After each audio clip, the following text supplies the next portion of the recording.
Is a sports broadcast presentation of TV 10 Martinsburg. It's time for the excitement of NCAA Division II basketball, featuring the Pennsylvania State Athletic Conference and your Shepherd University Rams. Today's play-by-play video coverage is being brought to you by Hagerstown Ford. We deliver to your home. Ford of Hagerstown.com. Panhandle Dumpsters, because you have a choice. PanhandleDumpsters.com. The Mirius Group. Start planning for a brilliant future. The Joe Ferretti Law Office in downtown Martinsburg, delivering first-rate service and results for our clients. Green Tree Realty, a great place to call home. Jackie Lewis Broker. GreenTreeRealty.com. Mike Folk for Governor. Accountable, ethical, responsible. Folk4WV.com. And by Smallwood & Small, an Erie affiliate. Total Insurance Solutions. Standing by is our TV 10 broadcast team. Let's head to the court and get today's pregame show underway.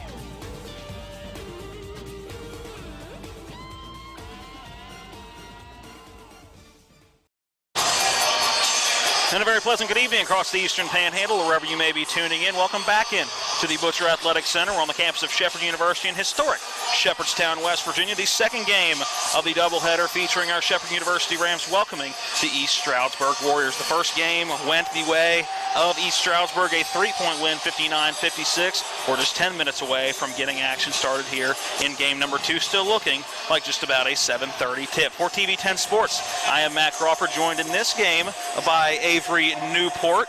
Matt Miller still dealing with a little bit of a laryngitis, if you will, as you could hear that voice in the first game. Still a little raspy, so we're going to give way to Avery, who has done a lot of coverage that we couldn't do to start this season. Well, Avery, we got a good matchup here today. Two teams desperately needing a win when you look at the PSAC standings. Shepherd at the bottom of the East. East Stroudsburg still trying to hold down that middle, so it's two teams that desperately need a win, especially for Shepherd after a tough loss on Saturday. Yeah, exactly. Both of these two teams on a little losing streak right now. The Rams not doing so well so far this year, Matt. They're only at 6-9 on the season, 2-7 in conference.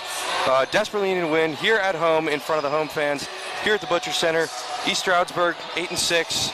Better team. They're right in the middle of the PSAC standings, but this would be a huge win for their conference standing so far this year. And you talk about a little bit of a losing streak for Shepherd. It is 4 wins and 4 losses in their last 6 games. And for East Stroudsburg, they've dropped 3 in a row. Before that, a modest 5-game win streak. So really about 500 over the past couple of games, 5-3 over their last 8. So again, two teams trying to right the ship at what is a crucial part of this season. Shepherd, again, a tough loss last time out. It was a buzzer beater against Lock Haven by Matt Cerruti of Lock Haven that gave them the win after what looked like a game-winning 3 by Thomas Lang with 12.7 seconds left. And that has been the story of this Shepherd Rams season. It's been a matter of having a lead late in the game and not being able to capitalize on it. Exactly. I mean, the Rams offense is predicated on 3 balls shooting, especially using Thomas Lang, who is good to hit 5 or 6 threes, if not more,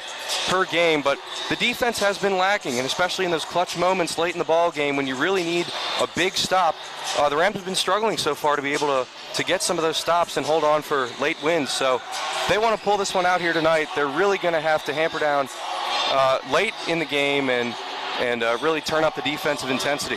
I think one thing you have to look at in this matchup as well, looking at the overall totals for Shepherd, is finding those 1 or 2 guys on the bench that are going to be able to give you key minutes. You have guys like Cam Stevens, you have guys like Phillip Jordan who come in off the bench and have the ability to score a couple of points. Cam Stevens more of that outside threat. Phillip Jordan really good on the defensive end of the floor, but still struggling to get the ball in the basket. So they need those 2 to 3 guys to really come in and contribute off the bench. And I just don't think they found that consistency in guys number 6, 7, and 8 quite yet in the season. Yeah, that's right. I think I attribute a lot of that to their youth, the fact that this is a very young bench and a very young team as a whole, really. Another guy to look out for is Marcus Gorham, number 34, yep.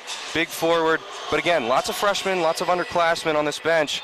And Shepherd's asking a lot of these guys to come in, to shoot threes, to play some good ball down low in the post, get some nice, easy, high percentage looks. They're asking a lot. It's a tall order for these guys to come in and contribute as much as Coach Namlick is asking them to do. But especially right in the thick conference season right now, you've got to expect a lot from your bench. All right, that is our look at both of these teams. We'll come back, dive a little bit deeper into what makes each one of these teams click. More of the pregame show with about 6:30 remaining before tip-off. We'll come back with more here at the pregame show from the Butcher Center after this 1-minute timeout. This is Shepherd Ram basketball on TV 10.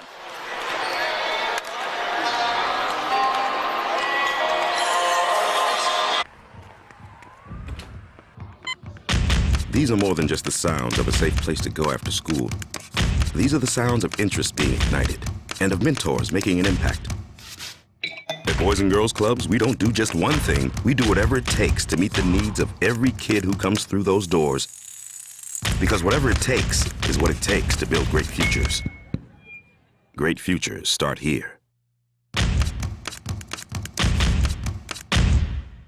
Making the decision to purchase your first or your next home is one of the biggest you'll ever make. You need local partners you can trust to make the process easy, quick, and affordable. Trust the experienced and dependable professionals at CNB Bank. Our mortgage lenders and our decision makers are local, and we have the advantage of on-site underwriters. With our 9 locations in Berkeley Springs, Hedgesville, Martinsburg, Hancock, and new locations in Spring Mills and Hagerstown, we are right around the corner wherever you may be. We are CNB Bank. Welcome home.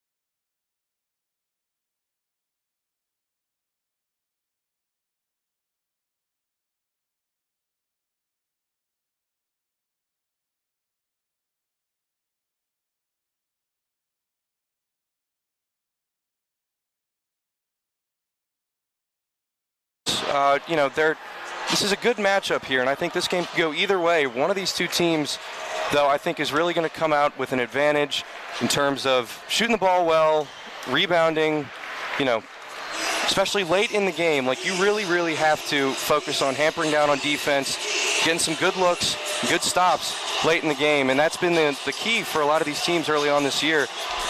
So, if Shepherd is able to really slow down this Warrior team late in the ball game, if it's a close one, then I see Shepherd coming out with the win. One person that's going to have to take advantage of the opportunities that he gets down low to score is Kyle Daggett. Talking with Coach Namlick after the game on Saturday, he made it very clear our offense doesn't run through Kyle Daggett. He's just a part of the offense, and anybody who has watched Shepherd since Coach Namlick has been here knows that they're going to get up and down the floor. They are not a half-court team, or at least they don't want to be a half-court team, but Kyle Daggett had a very good game against Lockhaven, so he has got to take advantage down low when he gets those opportunities, and it should be an interesting matchup between him and down low with Carlos Pepin. Both of the big men go 6'6", so it'll be interesting to see who has that slight advantage down low. All right, one more timeout to take in our pregame show. When we come back, we'll get our keys to the game from Avery. We will also get our starting lineups and tip-off upcoming here in just about 3 minutes. So back after the 60-second break. This is Shepherd Ram basketball on TV 10.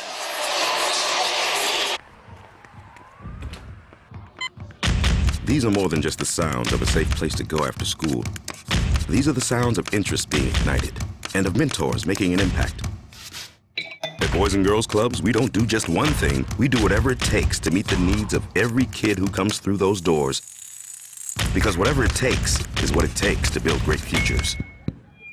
Great futures start here. Making the decision to purchase your first or your next home is one of the biggest you'll ever make. You need local partners you can trust to make the process easy, quick, and affordable. Trust the experienced and dependable professionals at CNB Bank. Our mortgage lenders and our decision makers are local, and we have the advantage of on-site underwriters. With our 9 locations in Berkeley Springs, Hedgesville, Martinsburg, Hancock, and new locations in Spring Mills and Hagerstown, we are right around the corner wherever you may be. We are CNB Bank. Welcome home. Welcome back into the Butcher Athletic Center. Matt Crawford, Avery Newport here doing your broadcast for the men's game of this Shepherd East Stroudsburg doubleheader. Matt Miller still fighting some throat soreness and some laryngitis a bit, so he is our on-site producer. John Alderton, our TV10 cameraman, back at the station. Our producers are Eric Sterick and Alec Epperson. All right, it's time for Keys to the Game. Go over to Avery for this. Avery, for Shepherd, what do they need to do to end their 4-game slide and get back in the win column tonight? You know, I know this team loves to shoot threes, especially Thomas Lang, but I think one of the biggest keys for tonight in this game, Matt, is using Kyle Daggett, going down low, finding some good high-percentage looks in the paint. When you look at this East Stroudsburg team, they've got similar height to Shepherd. They're not very big. So if Kyle Daggett's able to get some good looks down low, you use him outside as well, get him involved in that inside-outside game, shooting some threes. That'll be huge for the Rams. And also, they've got to rebound, and they've got to rebound well. Again, similar sizes for both of these teams. So if they're able to find a way to out-rebound this Warrior team, I think they got a good shot at winning. All right, for East Stroudsburg, what do they need to do offensively? Well, I mean, stop Thomas Lang. That's the big key. I mean, easier said than done. Oh, exactly. Very few people have been able to do that so far. So if they can stop Thomas Lang, they can prevent him from getting open looks off of screens, then that'll be huge for them. That'll really help. All right, both teams going back to their benches, and we are just about ready to get our starting lineups. The national anthem played before the women's game, so this will be starting lineups, and then we'll be ready for action. We will hear our starting lineups from the public address announcer here at the Butcher Center, Patty Alter, and we will relay those to you as we get them. Again, both teams coming in needing a win. Shepherd 2-7 in conference, 6-9 overall. East Stroudsburg 8-6 overall, 4-5 in conference play. We will start our starting lineups with East Stroudsburg.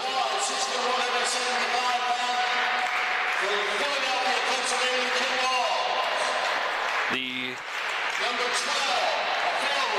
number 12, Mike Millsap, 6'4", sophomore forward and guard from Philadelphia, Pennsylvania. Number 15, Troy Jones. He is a 6-foot guard, a redshirt junior from Trenton, New Jersey. And number 14, Mark Rodriguez, goes 6'3", 185 pounds, the redshirt sophomore from Philadelphia, Pennsylvania. Number 24, Michael Weiss, is a 6'7", 225-pound senior from the Czech Republic.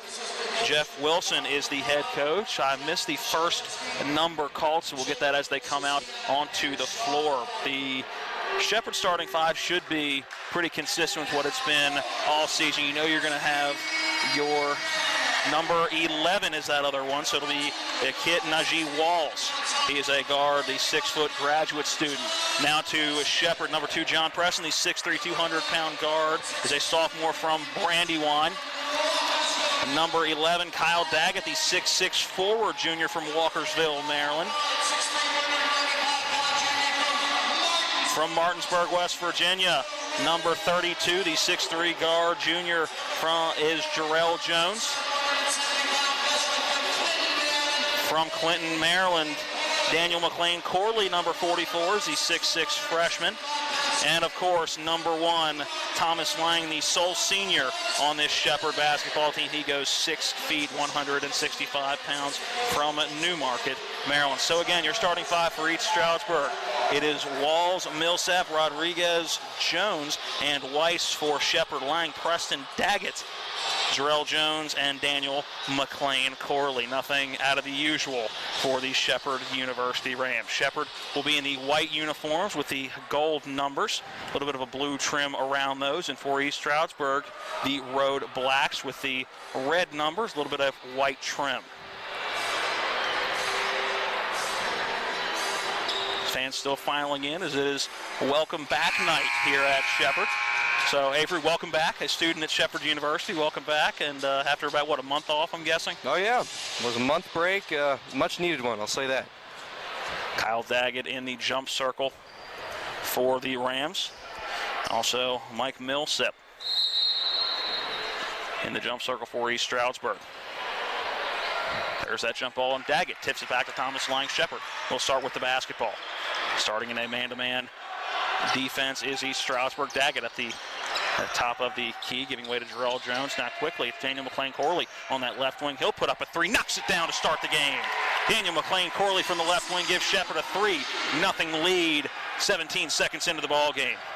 Quickly back into the front court. Back out at the top of the key was Rodriguez, now working on that left side. Working down low, now back out top quick. Perimeter offense for East Stroudsburg. Straightaway three, that's a step back for a number 13, Montreal Morgan. Missed that three, and Daniel McLean-Corley now has it in the front end for Shepherd. Gets to Daggett on that left wing. Looking to give it off to Thomas Lang, but Lang could not get open. Now Preston with it at the PSAC logo just in front of us, going back towards the middle of the court. Dangerous pass, poked away out of bounds by Mike Millsap. It'll stay Shepherd basketball. John Preston's another guy, Matt, that give him some space and he can knock down 3 after 3. East Stroudsburg's got to be careful. Goes into Thomas Lang, who will drive baseline. A fancy bounce pass out to Jarrell Jones. He was going to try a three as that shot clock winding down from the right wing. Could not get it up. Back the other way for East Stroudsburg, working quickly into the offensive zone. John Preston, a little bit of a size mismatch down low. Losing the basketball down low was Millsap, as he was again trying to work down low on number 2, John Preston. Lost the basketball, and now it's Preston with it. Giving to Jarrell Jones on that left wing. Daggett hesitates on the three. Quick ball moving around the perimeter for Shepherd. Daniel McLean-Corley going to drive the right side. Finish with the right hand off the glass. Nice finish there. Beautiful cut. Drive inside from Daniel McLean-Corley. Just a freshman, but an excellent scorer for this Ram team. Walls has the basketball. Gives it on that right side to Rodriguez. Now back out is Weiss. It's Walls with it, working around a high ball screen. Cannot penetrate, looking to go on Jarrell Jones, but you just know those quick feet by Jarrell Jones. It'll be a foul line jump shot up and good for Mark Rodriguez, the first 2 of the game for East Stroudsburg. Shepherd, the 5-2 advantage. Inbound goes over the head of Montreal Morgan. Jarrell Jones able to get it. Now it's John Preston trying to work it into the front court. McLean-Corley working it quickly. Good drive by Kyle Daggett, but cut off down low. Good defense by Morgan. Lang again looking to drive, kicks it in the left corner to Kyle Daggett. That three short, but a tip at the rim. Second chance opportunity for John Preston, and Shepherd takes the 5-point lead, 7-2. Well, that's another huge advantage there for the Rams. They got to take advantage of those inside second chance opportunities. Wall kicks it into the corner. Now back out the top is Morgan, now down low, trying to work his Weiss. Hook shot off the glass, too strong off the left side of the iron. Rebound down low by Preston. Now into the front court is Thomas Lang. Lang yet to score in this game before giving off to Jarrell Jones. Jones will back it out to that jump circle. See that first step of Jones driving. He'll pull up from about 10 feet. Misses that one off the back of the iron. No good. Back the other way come the Warriors. Little hesitation on the outside. Good bounce pass down low. Finishing with the right hand off the glass is Mike Millsap. Good take, good little up and under, and finishing off the glass with the right hand. Millsap found just a little bit of a seam inside the defense. Made a nice cut and finished. Shepherd breaks the press. Now Jarrell Jones. Right corner. 3, too short off the iron. Back the other way with the basketball is Morgan. Morgan at the PSAC logo before pulling it back out. Back out to the top of the key is Rodriguez. Bounce pass to Walls. He'll try the three from the left wing. That one's short off the front of the iron. Daggett gets the rebound for Shepherd. Thomas Lang now with the basketball. 6:10 remaining in the first half of this one. Shepherd, this 7-4 advantage. Jarrell Jones on the left side. Little hook pass into that left corner. 3 ball. John Preston knocks it down. 10-4, the Shepherd advantage. Walls with it. We're getting it to Rodriguez. Works around a ball screen from Weiss. Looks for Weiss. Couldn't get the pick and roll to go. Now in that corner is Walls and sends it down low. It's Weiss now with it, working on Daggett. That left hand blocked by Daggett on the shot up by Weiss. I think Weiss was looking for a foul, is the way he just kind of stopped. Backboard pass, 3 seconds left in the shot clock, 2 seconds. Walls has to put up a shot. That one off the backboard, doesn't hit the rim. A shot clock violation, turnover for East Stroudsburg, as we're going to get mass substitutions as we get our first timeout of the ball game. It's our under 16 media timeout. We will take it as well. Shepherd has the lead over East Stroudsburg with 15:28 remaining in the first half. It is a 10-4 lead. We're back in 60 seconds. This is Shepherd Ram basketball on TV 10.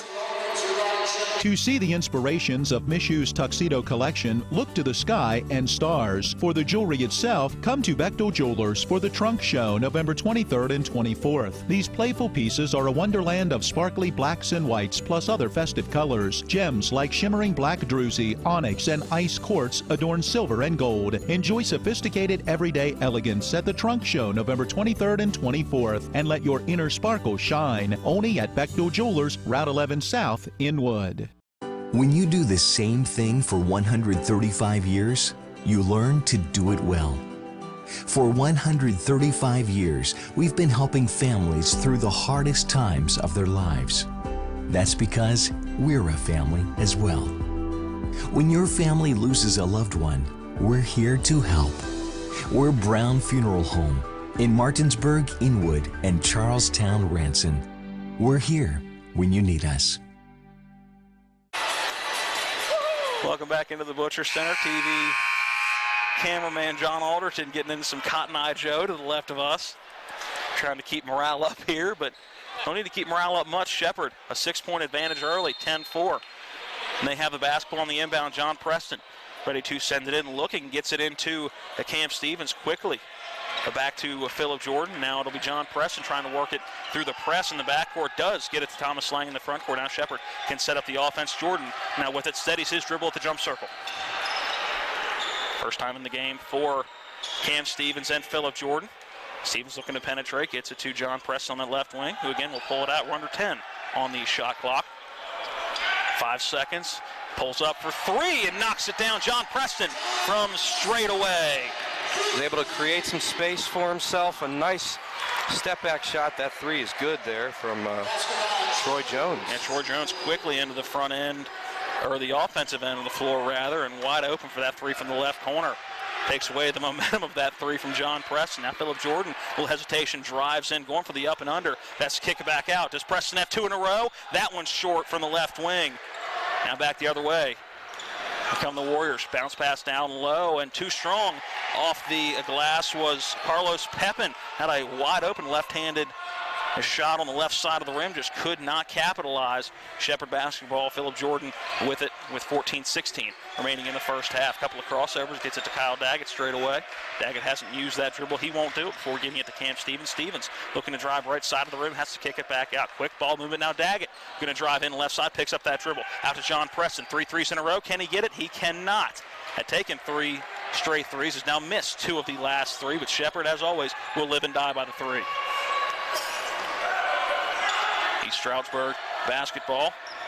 It was Sable who had it momentarily, sends it back out to the top. Haas has it and will steady his dribble. Jones trying to work around a couple of ball screens as there's 10 seconds left on the shot clock. Down low, a hook shot in the lane. Good big man move down low by Zach Sable. 13-9. Shepherd's lead now just 4 with 13:25 remaining in the first half. The Warriors have been doing a good job so far, Matt, of getting the ball inside, getting their big mans some good looks down low. John Preston with it to Cam Stevens. Now to Kyle Daggett on that left wing. Lang trying to get open. Thomas Lang's had a tough time trying to get shots up. Cam Stevens out to Kyle Daggett. He'll try a 3 from the left corner. Too strong off the back of the iron. Stevens tips it up, but run down by Shamir Johnson. He'll take it coast to coast off the glass with the right hand. Great take by Johnson. Cam Stevens to Phillip Jordan. Now to John Preston, who takes it across that timeline. He will go into the lane. Good bounce pass to Daggett with the reverse with the right hand. Started on the left side, went up and under with that right hand. And Kyle Daggett needs more of those looks inside. Rams maintaining their lead here because of those high percentage looks right at the basket. 3 ball, this one from the left corner. That one up and rattles home. That was Justin Paz with the 3. Need tighter defense that time from Lang. An excellent scorer himself. Knows how dangerous that 3 ball can be. 15-14, the Warriors back within one. Shepherd's offense, since that last three from Preston, struggling a little bit to find its consistency. Philip Jordan with the basketball, trying to work around a ball screen from Daggett. Does momentarily, but then has to give that basketball up. Now it's Lang. He was looking to quickly elevate for the three, but couldn't do it. 5 seconds on that shot clock. Daggett a little hesitation. Finds Philip Jordan. 2 seconds left. He doesn't realize it. 1 second. That's put up an off-balance three. Rolls around the rim and does not fall. Would have been lucky if that one fell, Avery. Yeah, I don't think P.J. Jordan realized how little time was left on the shot clock there. Daggett had an opportunity to 3-2. A little miscommunication there on the Ram offense.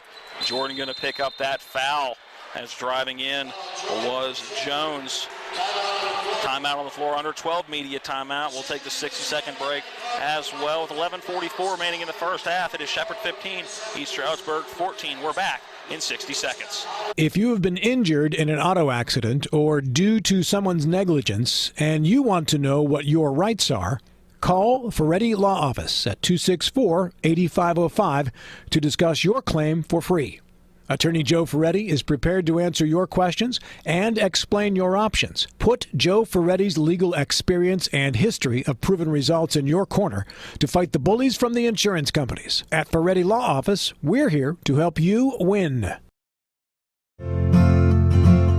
For over 36 years, Green Tree Realty has been helping the Shepherdstown community find a place to call home. Our friendly team is ready to help you navigate the market and is your trusted resource, complete with a wealth of experience and local knowledge. For those looking to buy land, commercial property, or a home, we'll help you find the perfect fit. From staging and negotiations to closing and beyond, we're with you every step of the way.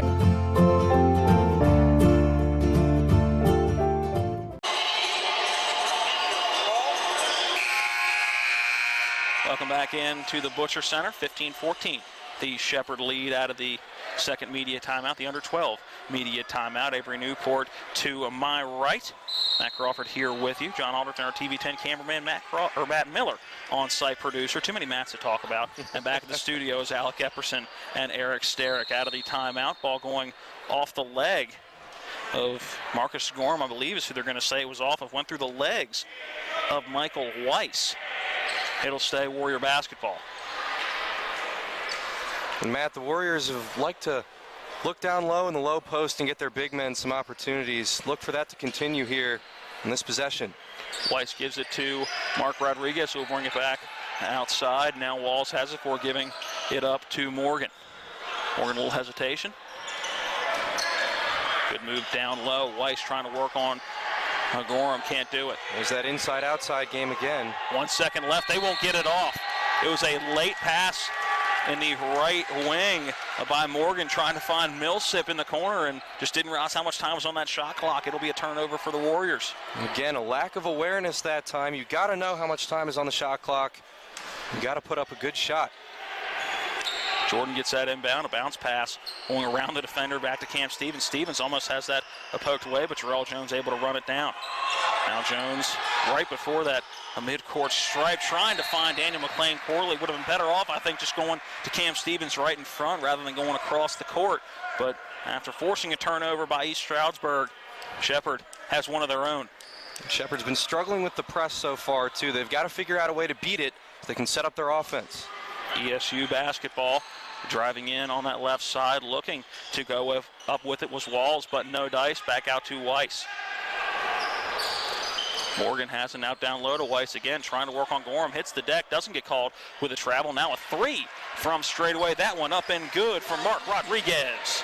Like a missed call that time. Weiss really should have been called with the travel after falling down in the painted area, but instead, East Stroudsburg gets a three ball. And they take the lead, 17-15. Another cross-court pass from McLean Corley. This one to Jordan. That one too strong off the back of the iron. Weiss with the rebound, and the Warriors quickly into the offensive end. Rodriguez has it on that right wing. Just like we expected, a fast-paced game here. Neither team is wasting any time getting the ball at the floor. Walls with it, looking to penetrate in on Cam Stevens. Fights hit. through. No good defense by Cam Stevens, having to fight through the arms was Walls and not able to get that up and in. Jordan had a wide open look after he hit the pivot on the low block, but ended up kicking it back out to Cam Stevens, who now has the basketball. He's driving in the foul line, kicks it back out to Gorham, who will drive in, has that ball poked away, and Weiss able to come up with it. Quickly, it's Rodriguez. He'll try a three, this time from the left wing. That one no good, but Weiss able to run it down. Gorham not able to quite get back on defense quick enough. Offensive rebounds are going to be huge in this one too, Matt. Weiss was able to corral that one. Walls looking down low to Weiss, and a great finish with the left hand underneath. Beautiful pass inside too. Set up Weiss with an easy look. And right now Marcus Gorham struggling down low, especially with the size of Weiss and the experience of Weiss. And this East Stroudsburg offense plays very fast. Marcus Gorham doesn't really adjust to that speed very well, so that's going to be something that the Rams are going to have to figure out. Jordan with it for giving it off to Daniel McLean-Corley at the PSAC logo. A little hesitation. He'll pull up from the right wing for three. Too strong off the back of the iron, and that one just seemed forced.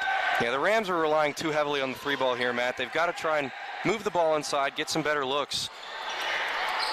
Good pass down low, picking up the dribble before kicking it back out was Millsip. Now a three ball from straightaway. That one too strong off the iron. It was Montreal Morgan putting that one up, and now Jordan into the front court for Shepherd, going around a Gorham screen, kicking it back out. Little hesitation move, driving in was McLean-Corley, and he will draw contact and go to the line for two. Going with a little scoop shot to try to get the and one, but couldn't get the shot to fall, but he'll have two free throws. Got some space that time on the shot fake. Nice little screen set that time as well. Was able to set up McCorley with a good look inside. He's a good free throw shooter. Hopefully he should convert on these two. Foul will go on Michael Weiss, his first of the game. First on the team as well for the Warriors. McLean-Corley at the line for two. First foul shot up, and it is good. Shepherd back within three, and 7 new players onto the floor right now. Yeah.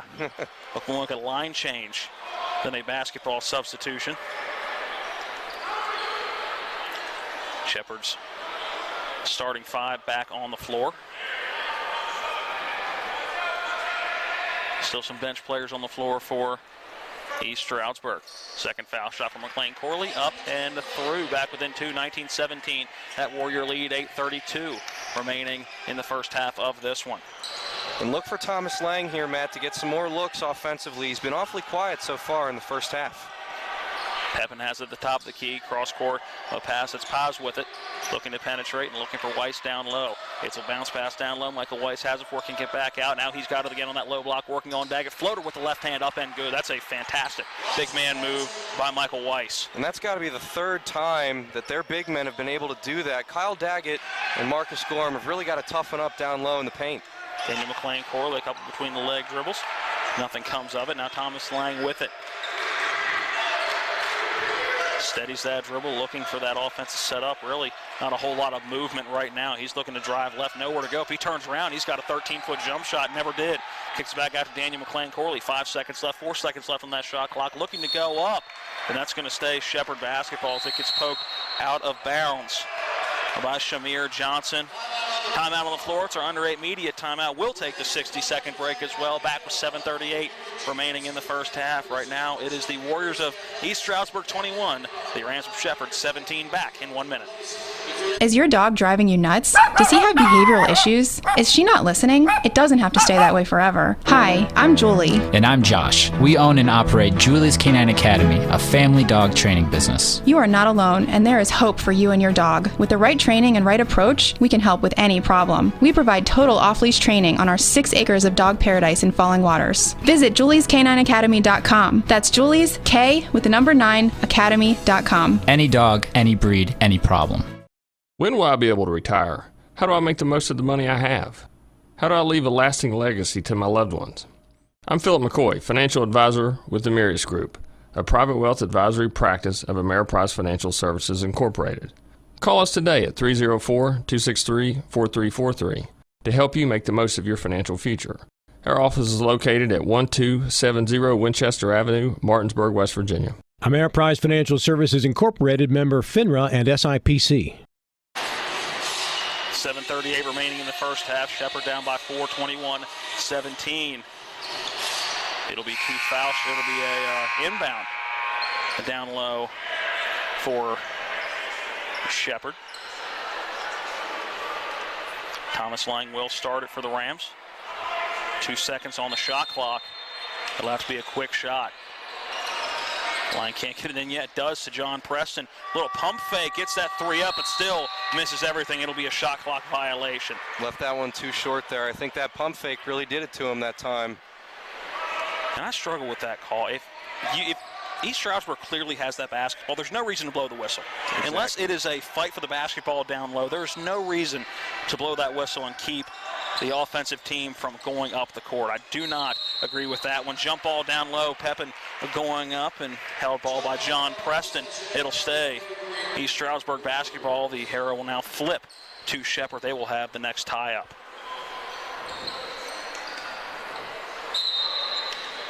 .21, 17 seconds on that shot clock. Inbound goes to a pass who kicks it back out. It's Weiss with it. Now from straightaway, that three up off the back of the iron, and no good for Shamir Johnson. Both teams are struggling to shoot from long range. They really should try and move the ball a little bit towards the painted area there, get some better looks. Daniel McLean-Corley tries to cross over, loses the basketball. Jarrell Jones able to get there before Paz does. Now looking to drive, spin move. Now a fadeaway floater off the back of the iron and gets it to fall. Jarrell Jones. That little step back there, Matt, was beautiful too. Off the spin, steps back and gets the friendly roll. A pause for three. That one too strong off the back of the iron, and Daggett brings down the rebound. Now Thomas Lang into the offensive end for the Rams. Working around a ball screen from Daggett. Now trying for another one. It does not get it. Has to give the ball up to John Preston. Thomas Lang not anywhere close to in a groove yet in this ball game. Daniel McLean-Corley, he'll try a three from straightaway. That one around the rim and no good. Coming back the other way is Troy Jones. Quickly down low to Pepin, see if he can do a big man move on Daggett. He falls on the ball. Now a wide open three from the left corner. That one no good, and we'll get a foul down low. Believe that one is going to go on to Pepin. That three from the left corner, no good by Shamir Johnson.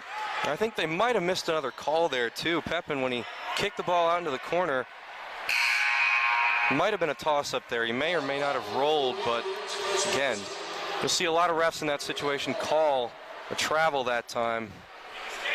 Didn't get one here. That foul is on Carlos Pepin, his second on the team. Inbound first Shepherd. Nobody can get open quite yet. A good press so far for East Stroudsburg. Shepherd having a tough time getting the ball in. Once they do, they've been able to break it for the most part, but it's just getting that basketball in that has been the struggle. Jarrell Jones now with it in that right side. A couple of crossover dribbles, going to drive in the paint, kick it back out into the right corner. Daniel McLean-Corley, three, got it.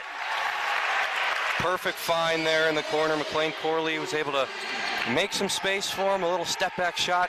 Rams are in the lead again. 22-21 our score, 5:39 and counting on our first half clock. Jones with it straight away, hasn't used that dribble yet, looking for a ball screen. He'll go around Weiss, and it'll be a pick and roll to Weiss down low, and he'll finish with the left hand.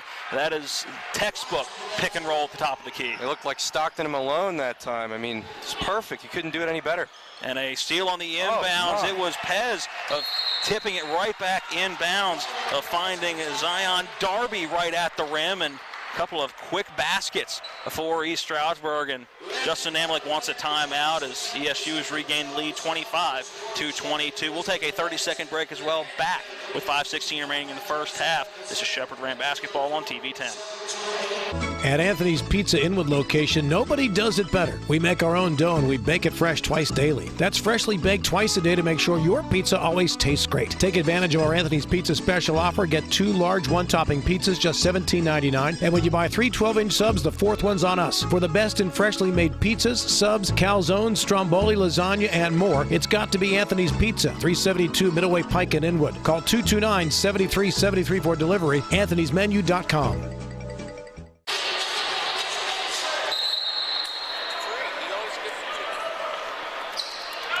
5:16 remaining in the first half. Quick 4-0 run for East Stroudsburg.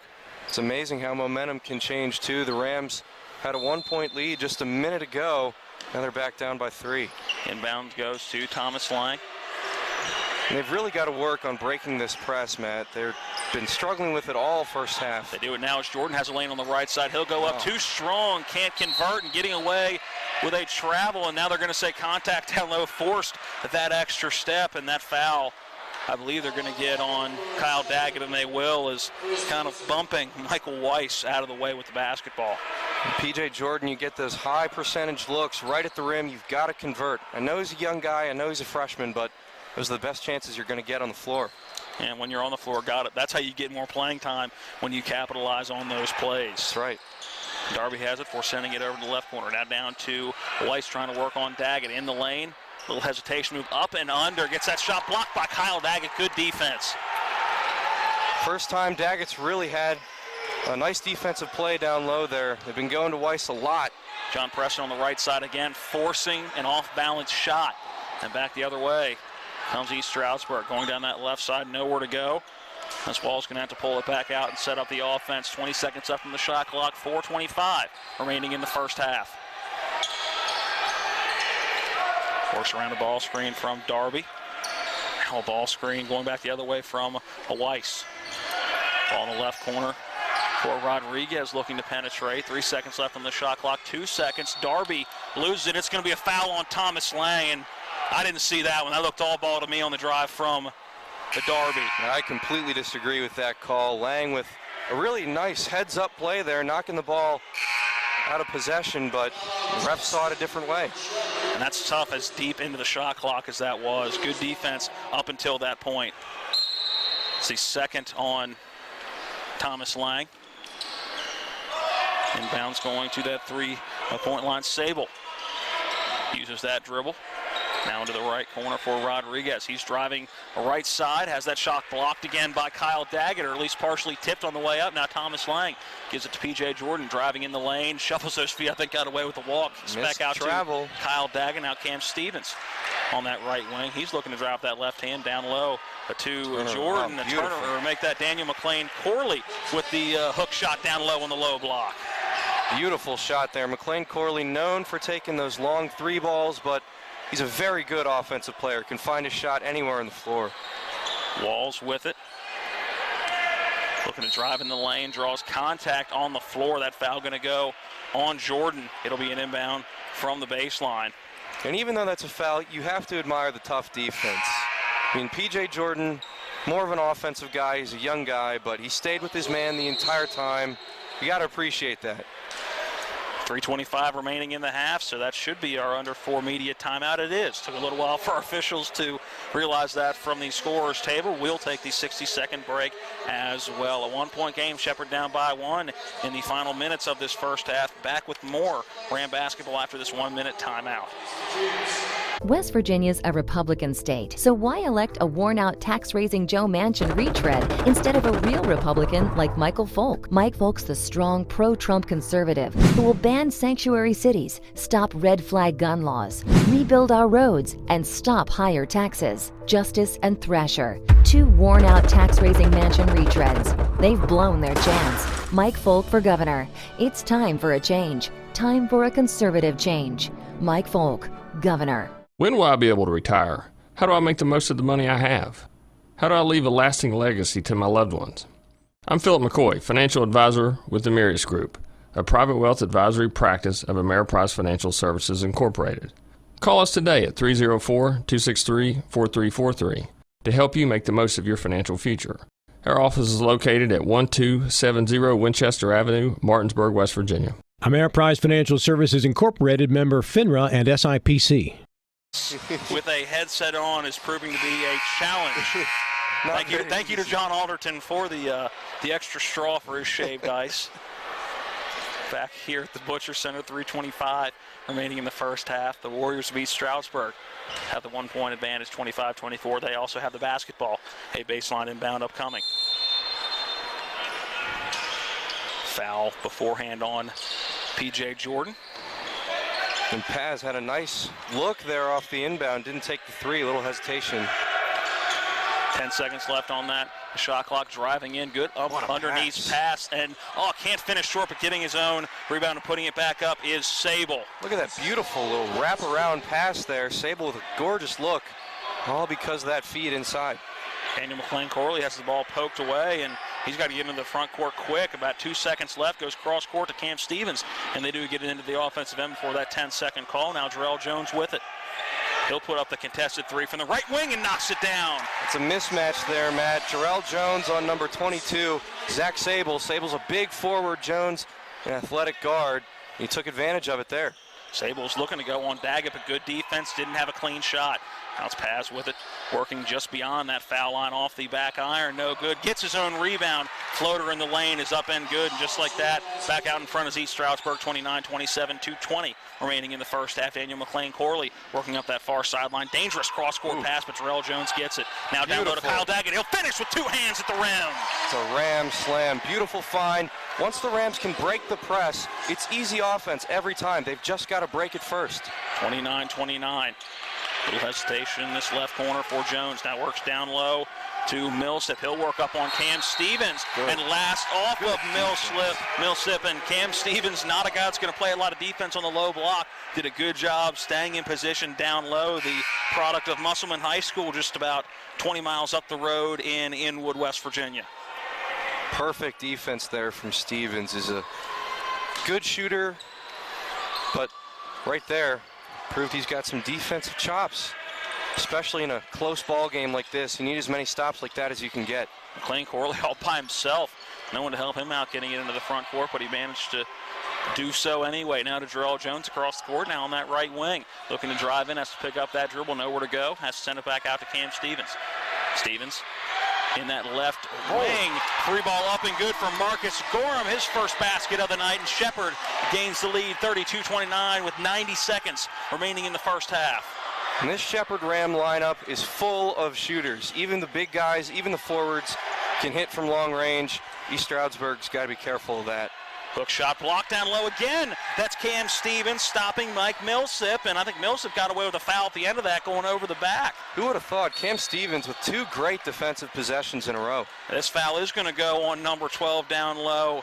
Millsip, that's going to go on the drive from Daniel McLean Corley. And it'll be an inbound from the baseline for the Rams. Coming back into the ball game is John Preston, relieving Daniel McLean Corley, and 3 new substitutions coming into the game for East Stroudsburg. And yeah, they look, when they make substitutions, it's not one guy. They're making line changes. Yep. There's a certain group that Coach Jeff Wilson likes to have on the floor with each other, and you see that every time they make a substitution. Inbounds goes to Gorham. Can use that dribble, hasn't yet. Finally gets it to John Preston just beyond that foul line. A little hesitation. He'll go up with the left hand, draws the foul, misses the shot, but will go to the line for 2 with 1 minute exactly on the clock to try to make it a 2-possession ball game. And hey, that's okay. You don't have to you don't have to convert every time. I know you're looking for 3-point plays, but John Preston, beautiful ball fake that time, was able to drive inside, draw the foul, and you got to be happy with that. You can't get the 3, but you'll take the 2. That foul, the second on Carlos Pepin. 4th team foul in the half. Right now, with under a minute to go in the first half, this is when Rams really got to hamper down, go into the break with a little momentum. John Preston misses the front end of 2 shots on the season so far. Preston, a 81% free throw shooter, so doesn't miss too many from the charity stripe.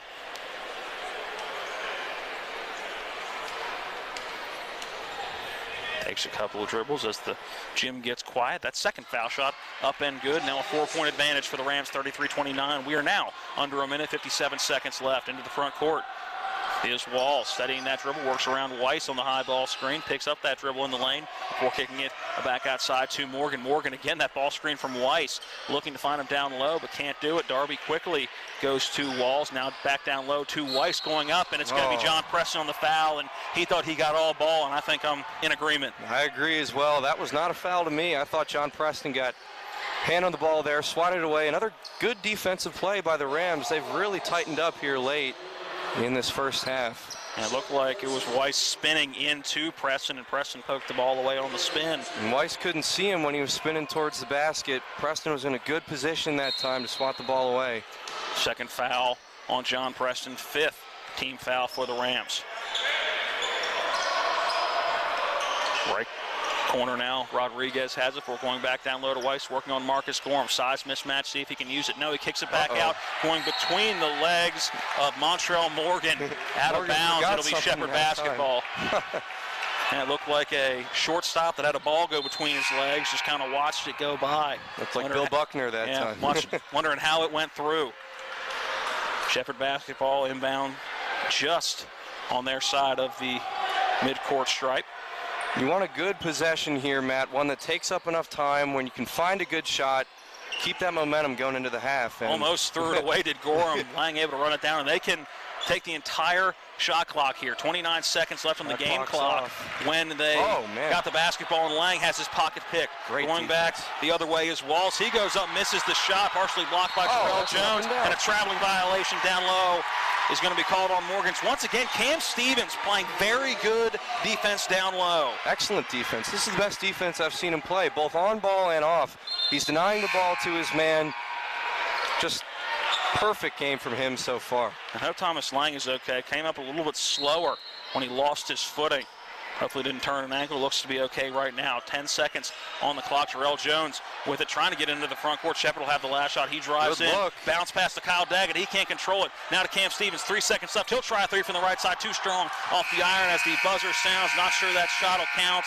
Anyway, it is no good for Mark Rodriguez, and we will go in to our halftime intermission. It's Shepherd with the 33-29 lead. A 2-minute timeout, then we'll be back to start our halftime show. We will have analysis from the first half, stats in the first half. We'll also take a look at our out-of-town scoreboard. What else is going on around the conference in this busy Wednesday night for PSAC action? All that coming up during our halftime show. Again at the half, it is Shepherd 33, East Stroudsburg 29, back in 2 minutes. If you hang the WVU Medicine sign, certainly has helped take us to another level. Evolving what we try to do as physicians and as a health system and organization is the mission of WVU Medicine, and it's an exciting mission to be a part of. With the knowledge and the years of practice that they've put into this institution, you know, they know a lot. They can help you, and they've helped me a lot. Having people treated locally enhances their overall care. Is your dog driving you nuts? Does he have behavioral issues? Is she not listening? It doesn't have to stay that way forever. Hi, I'm Julie. And I'm Josh. We own and operate Julie's Canine Academy, a family dog training business. You are not alone, and there is hope for you and your dog. With the right training and right approach, we can help with any problem. We provide total off-leash training on our 6 acres of dog paradise in Falling Waters. Visit juliescanineacademy.com. That's Julie's, K with the number 9, academy.com. Any dog, any breed, any problem. Making the decision to purchase your first or your next home is one of the biggest you'll ever make. You need local partners you can trust to make the process easy, quick, and affordable. Trust the experience and dependable professionals at CNB Bank. Our mortgage lenders and our decision makers are local, and we have the advantage of on-site underwriters. With our 9 locations in Berkeley Springs, Hedgesville, Martinsburg, Hancock, and new locations in Spring Mills and Hagerstown, we are right around the corner wherever you may be. We are CNB Bank. Welcome home. These are more than just the sounds of a safe place to go after school. These are the sounds of interest being ignited and of mentors making an impact. At Boys and Girls Clubs, we don't do just one thing. We do whatever it takes to meet the needs of every kid who comes through those doors. Because whatever it takes is what it takes to build great futures. Great futures start here.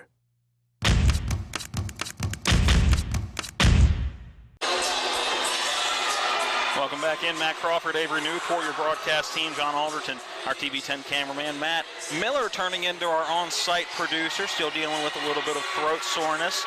Wants to keep that voice nice and clean for the rest of our busy broadcast week with high school boys basketball.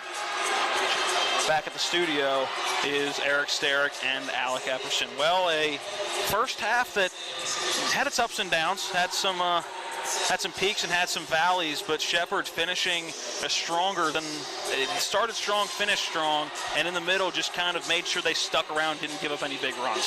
Definitely played some good defense down the stretch there. Was one of our keys to the game in our pregame show, talking about playing good defense, making good shots down the stretch at the end of the half. And Cam Stevens especially, Matt, was stellar in that first half. Great defense, provided a little offense as well. He was huge, absolutely huge for them so far. Yeah, did not get in the scoreboard, but was good on the offensive end. And again, for a guy that plays a lot on the perimeter, was doing very well on the low post, applying defense down low, and I think frustrating Mike Millsap to no end. There was a couple straight times down the floor that he thought there was a size mismatch, and there 100% was a size mismatch. Sure. But Cam Stevens did a good job of keeping the feet set, watching the basketball, and just Millsap couldn't get any shots up. So, yeah, hats off to Cam Stevens defensively in that first half. I think another thing that stuck out to me was, and we'll get into the individual stats and team stats a little bit later, zippies across the board for Thomas Lang. Didn't put a shot up in that first half, and I got to imagine that's the first time in his career that he's been a producing member of this Shepherd basketball team that he has gone shotless in the first half of the ball game. Yeah, something definitely seemed wrong with him that first half. As you mentioned, he looked a little gimpy there towards the end. He might be dealing with something we're not aware of, but yeah, he was a non-factor completely, and I think what that shows is this Ram team is capable of playing with a lead and taking a lead and playing a good game without a lot of production from him. You look at Daniel McLean-Corley, who's been the leading scorer so far. He's getting involved. A couple of those guys on the bench are getting involved as well. The Rams are making a statement here in this first half that they don't need Thomas Lang to score 30, 40 points for them to win ball games. All right, another 2-minute timeout to take. When we come back, we'll take a look at the out-of-town scoreboard, give you some finals from the women's games that took place earlier, and give you some probably right around halftime scores for the men's games going on right now as well. That coming up next in our post-game, or halftime show, rather. And right now at the half, it is Shepherd 33, East Stroudsburg 29, back in 2 minutes. The level of care that I got at WVU Medicine was top-notch. If you're not progressing in healthcare, you're falling behind. It's really an integration, looking at a clinical care network, looking at the good people who can help push the envelope and raise the bar for delivering quality healthcare product. To have my life back is absolutely a blessing. I am beyond thankful for WVU Medicine. I absolutely 100% have my life back.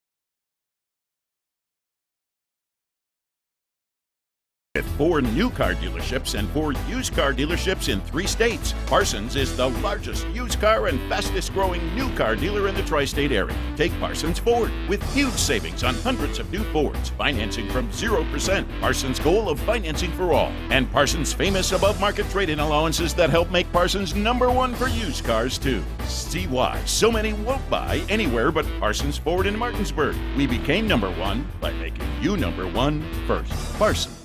Ron Hawker here. You have no idea what Johnny's goes through to bring you the best seafood around. We have snow crab clusters, shrimp, crab meat, fish, all the best seafood you want at Johnny's. It's a tough job out here, but our customers are worth it. Johnny's with 2 great locations, 1456 Winchester Avenue, Martinsburg, and Route 11 South in Chambersburg.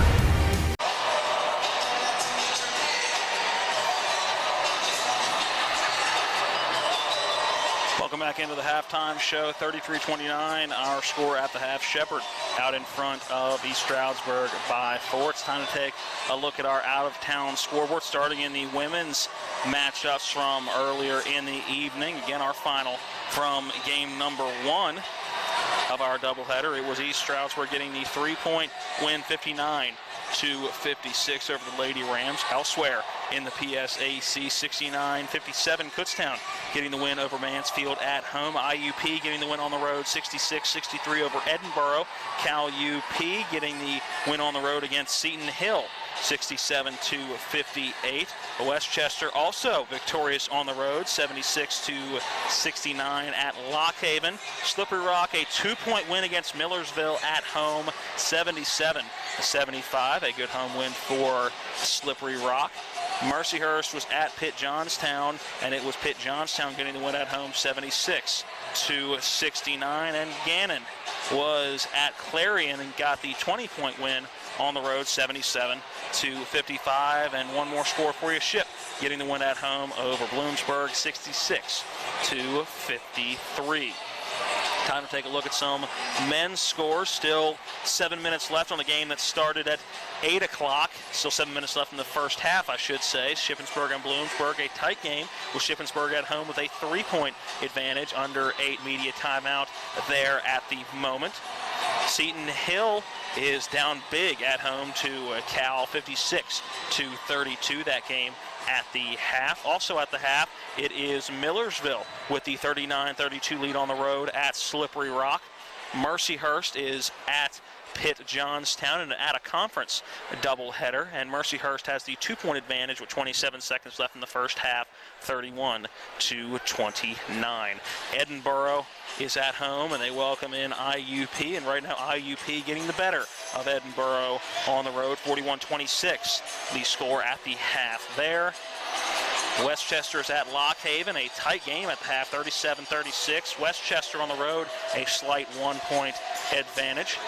Mansfield is at Kutztown, and right now at the half, Kutztown lead at home 32-23, and Clarion and Gannon tied at the half, 28-28. There's a look at your out-of-town scoreboard all across the PSAC. Another 2-minute break to take. When we come back, we'll take a look at stats from the first half, both team and individual, and then set you up for our second half of action as East Shroudsburg comes back onto the court to start their second half warm-ups. At the half, it is Shepherd 33, the Warriors of ESU 29. Back in 2 minutes. This is Shepherd Ram Basketball on TV 10. Making the decision to purchase your first or your next home is one of the biggest you'll ever make. You need local partners you can trust to make the process easy, quick, and affordable. Trust the experience and dependable professionals at CNB Bank. Our mortgage lenders and our decision makers are local, and we have the advantage of on-site underwriters. With our 9 locations in Berkeley Springs, Hedgesville, Martinsburg, Hancock, and new locations in Spring Mills and Hagerstown, we are right around the corner wherever you may be. We are CNB Bank. Welcome home. It's one of the toughest times you'll ever face when someone close to you passes away. It's a swirl of papers to sign and arrangements to be made, all while you're dealing with grief. At Brown Funeral Home, we encourage you to pre-plan. Pre-planning not only makes things easier for you, it protects you from rising costs. At Brown Funeral Home, our families are precious to us, and so are yours. Brown Funeral Home in Martinsburg, Inwood, and Charlestown, Ranson. To see the inspirations of Mishu's tuxedo collection, look to the sky and stars. For the jewelry itself, come to Bechtel Jewelers for the Trunk Show, November 23rd and 24th. These playful pieces are a wonderland of sparkly blacks and whites, plus other festive colors. Gems like shimmering black druzy, onyx, and ice quartz adorn silver and gold. Enjoy sophisticated everyday elegance at the Trunk Show, November 23rd and 24th, and let your inner sparkle shine. Only at Bechtel Jewelers, Route 11 South, Inwood. Maytag knows extra dirty clothes need extra cleaning power. That's why the power of the extra power button makes Maytag extra powerful. Wow, dirt doesn't stand a chance against this kind of power. Get a load of this. That laundry is stacked. Not bad, huh? The Maytag extra power button. More muscle to tackle the tough job. Welcome back into the Butcher Center. It's time to take a look at first half stats. In this one, halftime score 33-29 Shepherd out in front. First, let's take a look at some individual stats, starting with East Stroudsburg. Nobody in double figures. Our leading scorer is Michael Weiss. He is 3 for 6 from the field, finishing with 6 points in that first half. 5 points for a pair of players. Mark Rodriguez is 2 for 4 from the field, 1 for 2 from beyond the arc with 5 points. He's added 1 rebound, and 5 points for Justin Paz. He has added 2 rebounds as well, going 2 for 4 from the field, 1 for 2 from beyond the arc. Again, 5 points in that first half. 4 points in the first half for Zach Sable. He went 2 for 3 from the field, also added 3 rebounds in that first half. And then a bucket for a couple of players, 2 from Mike Millsip. He's gone 1 for 3 from the field, has added 2 rebounds as well. 2 points for Zion Darby. He's a perfect 1 for 1 from the field. 3 points for Troy Jones. He is 1 for 1. That one shot coming from beyond the arc. He's also added a rebound. And Shamir Johnson is 1 for 3 from the field, 0 for 2 from beyond the three-point line. 2 points in that first half, and 1 rebound to his credit. Some individual numbers for Shepherd leading the way of all scorers, and the only player in double figures is Dan McLean-Corley. He's got 12 points, a 4 for 6 effort from the field, 2 for 4 from beyond the arc, 2 for 2 from the charity stripe as well. How about 9 points for John Preston? 50% from the field, 3 for 6, also 50% from beyond the arc, 2 for 4, and let's just keep that trend going. 50% from the free throw line as well, 1 for 2. He's also contributed 2 rebounds, 1 at each end of the floor. 5 points for Jarrell Jones, 1 for 3 from beyond the arc, 1 and 2 for 5 from the field total for 5 points in the first half. 2 rebounds, 3 points for Marcus Gorham. He's 1 for 1, and that one shot coming from beyond the arc, and 1 rebound for him. Kyle Daggett has also added 4 points, 2 for 4 from the field, 0 for 2 from beyond the arc, and has contributed 3 rebounds. Avery, real quick, some individual or some team numbers. So I've noticed, Matt, that a pretty interesting stat here. The East Stroudsburg Warriors are out-rebounding Shepherd, actually, from that first half, 18-14. Warriors have the advantage in that category, yet they're still down by 4 as we start the second half of play here. Another interesting stat is Rams have 5 team blocks from that first half. East Stroudsburg only has 1. Rams have been really active right at the rim, preventing those easy shots. There's a couple team stats for you right there. 3 steals for East Stroudsburg, just 1 for Shepherd. Rams got to improve in the turnover category starting in the second half here. East Stroudsburg 41% from the field, 30% from beyond the arc. Shepherd 46% from the field, 35% from beyond the arc, and 75% from the charity stripe. You talk about interesting stats. How about East Stroudsburg not shooting a free throw in that first half? Very rare in college basketball. Thrown out of bounds or tipped out of bounds past Jarrell Jones, and it'll be an inbound for Shepherd. They start with the basketball in this second half, about 8 seconds in. Inbound goes to Thomas Lang in the backcourt.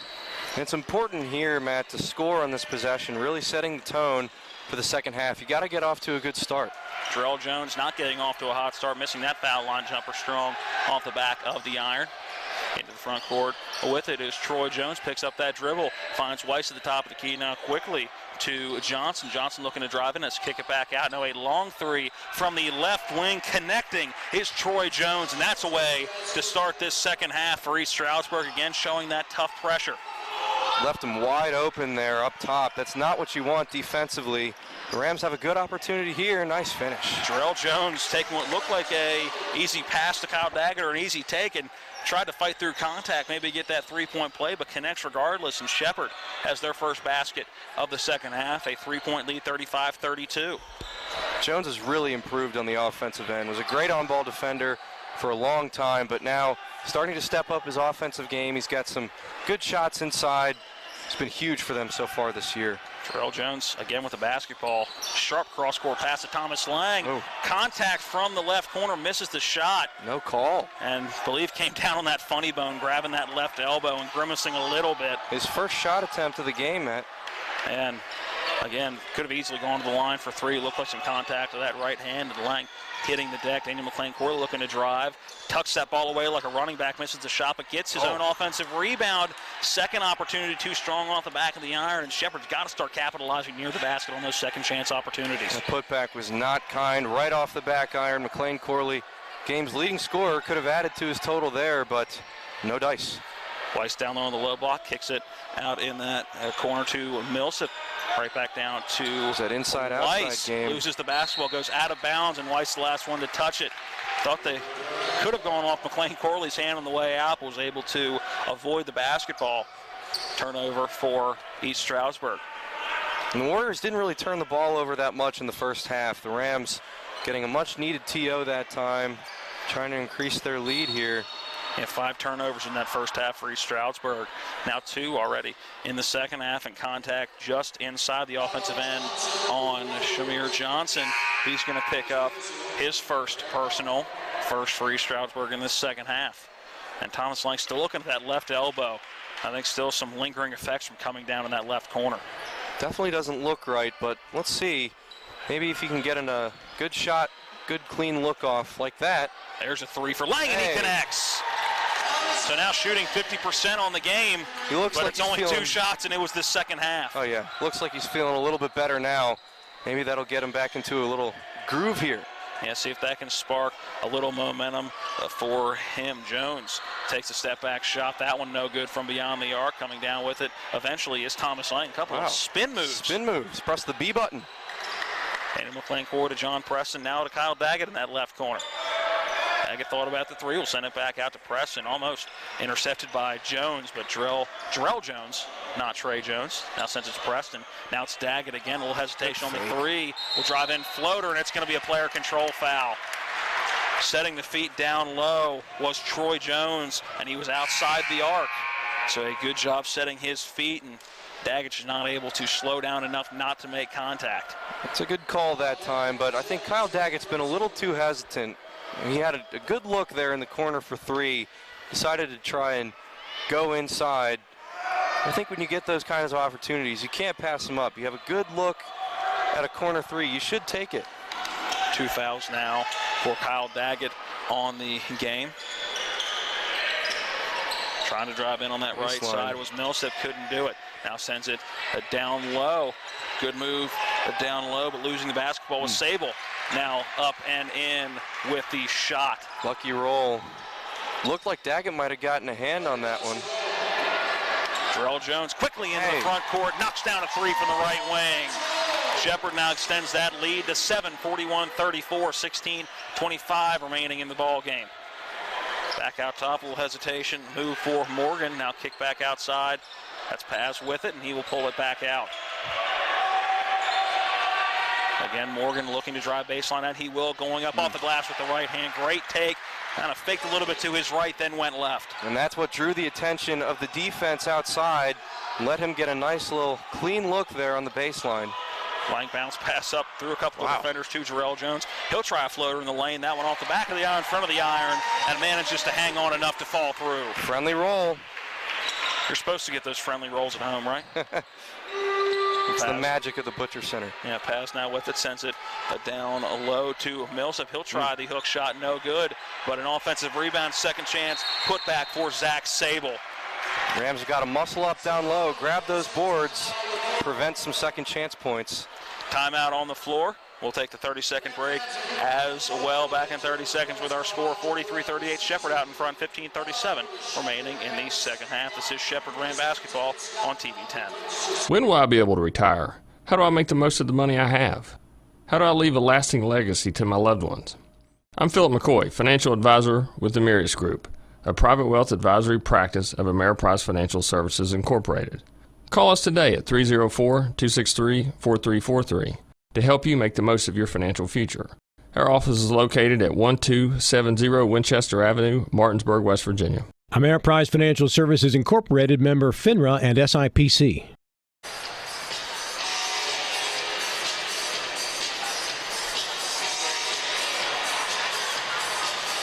Welcome back into the Butcher Center. Both teams still in their huddle, as I believe they've made this the under-16 media timeout. So a full timeout for both teams to figure out what they're doing right. And so far offensively, both teams coming out with the same intensity you saw in that first half. Playing fast, playing physically, making some threes. The Rams were pretty cold from beyond the arc in the first half, but Jarrell Jones was able to hit one. Thomas Lang making his first bucket of the game. So a good start, I would say, for both teams in this second half here. Shepherd basketball, John Preston set to inbound. Waiting for everybody to make sure they are where they need to be. Preston can roam that baseline. Gets it into Jarrell Jones, who immediately gets trapped. Will use that dribble, and it looks like that pressure will back off a little bit, allowing Jones to get into the offensive end. Quick pass to Gorham. Takes a dribble down low, draws contact. That foul going to go on number 13 Montrell Morgan, and Gorham will go to the line for 2, and apparently that was not the under-16 media timeout. Second personal on Morgan. So let's go ahead and take a 60-second break for the under-16 media timeout. Back in 60 seconds. Rams 43, Warriors 38. You've been watching play-by-play video coverage of NCAA Division II basketball featuring the Pennsylvania State Athletic Conference and your Shepherd University. They just haven't put it up there. He was nowhere near the basketball.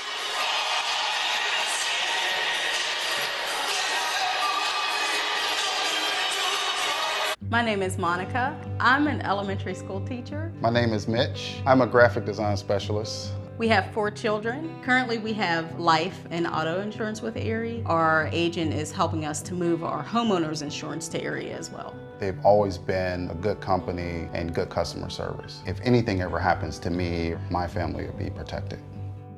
Your local Erie agent in Martinsburg is Smallwood & Small Insurance. Get a quote at smallwoodandsmall.com. The only person down there was Morgan. At least in the vicinity to make a foul, I thought. Maybe I'm wrong. I don't know. Thought it happened once, but I was mistaken that time.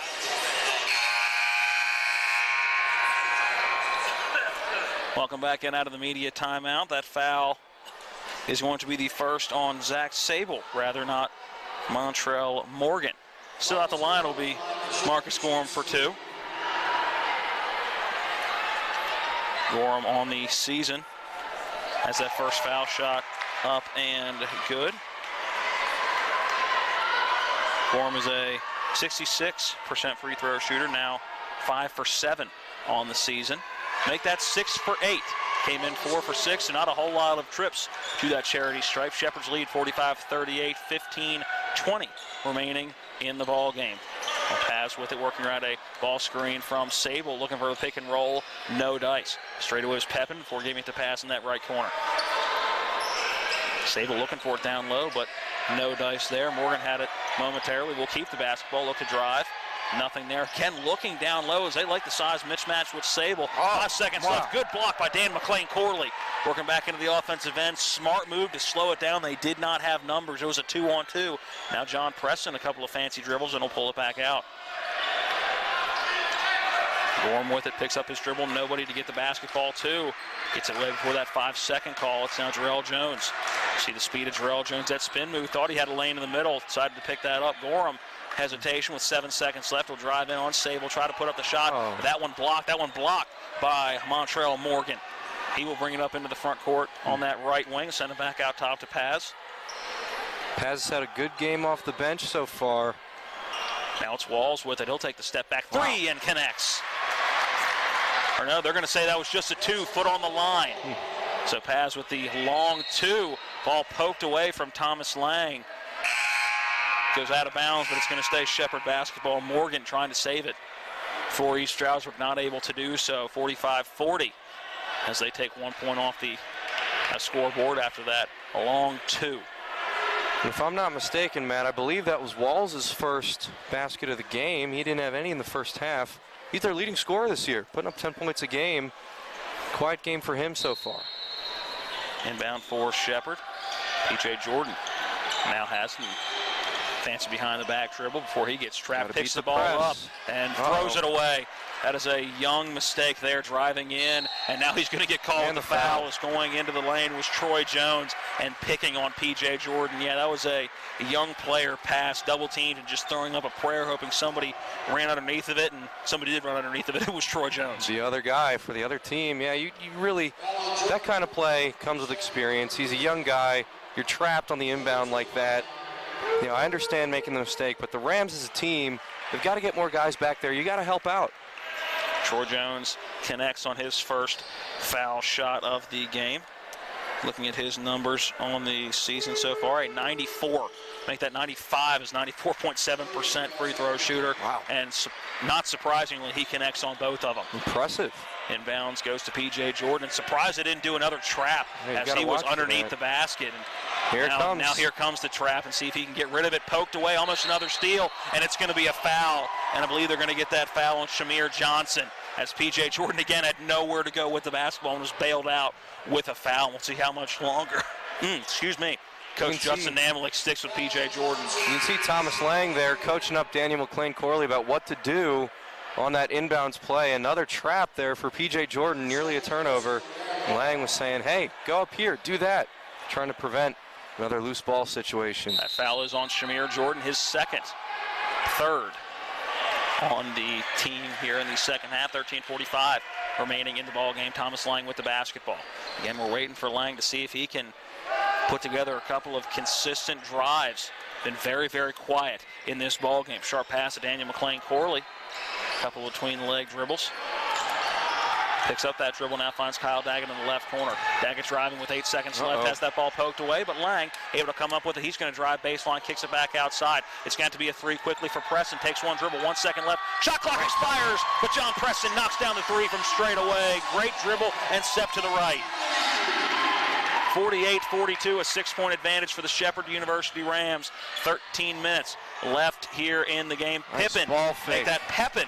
A little hesitation move and finishes with a one-hand stuff. He looked like Scottie Pippen. I was going to say that looked like a Scottie Pippen drive, didn't it? And now a foul in the backcourt, and that one going to go on Mark Rodriguez. But what a huge shot from Preston there just a moment ago.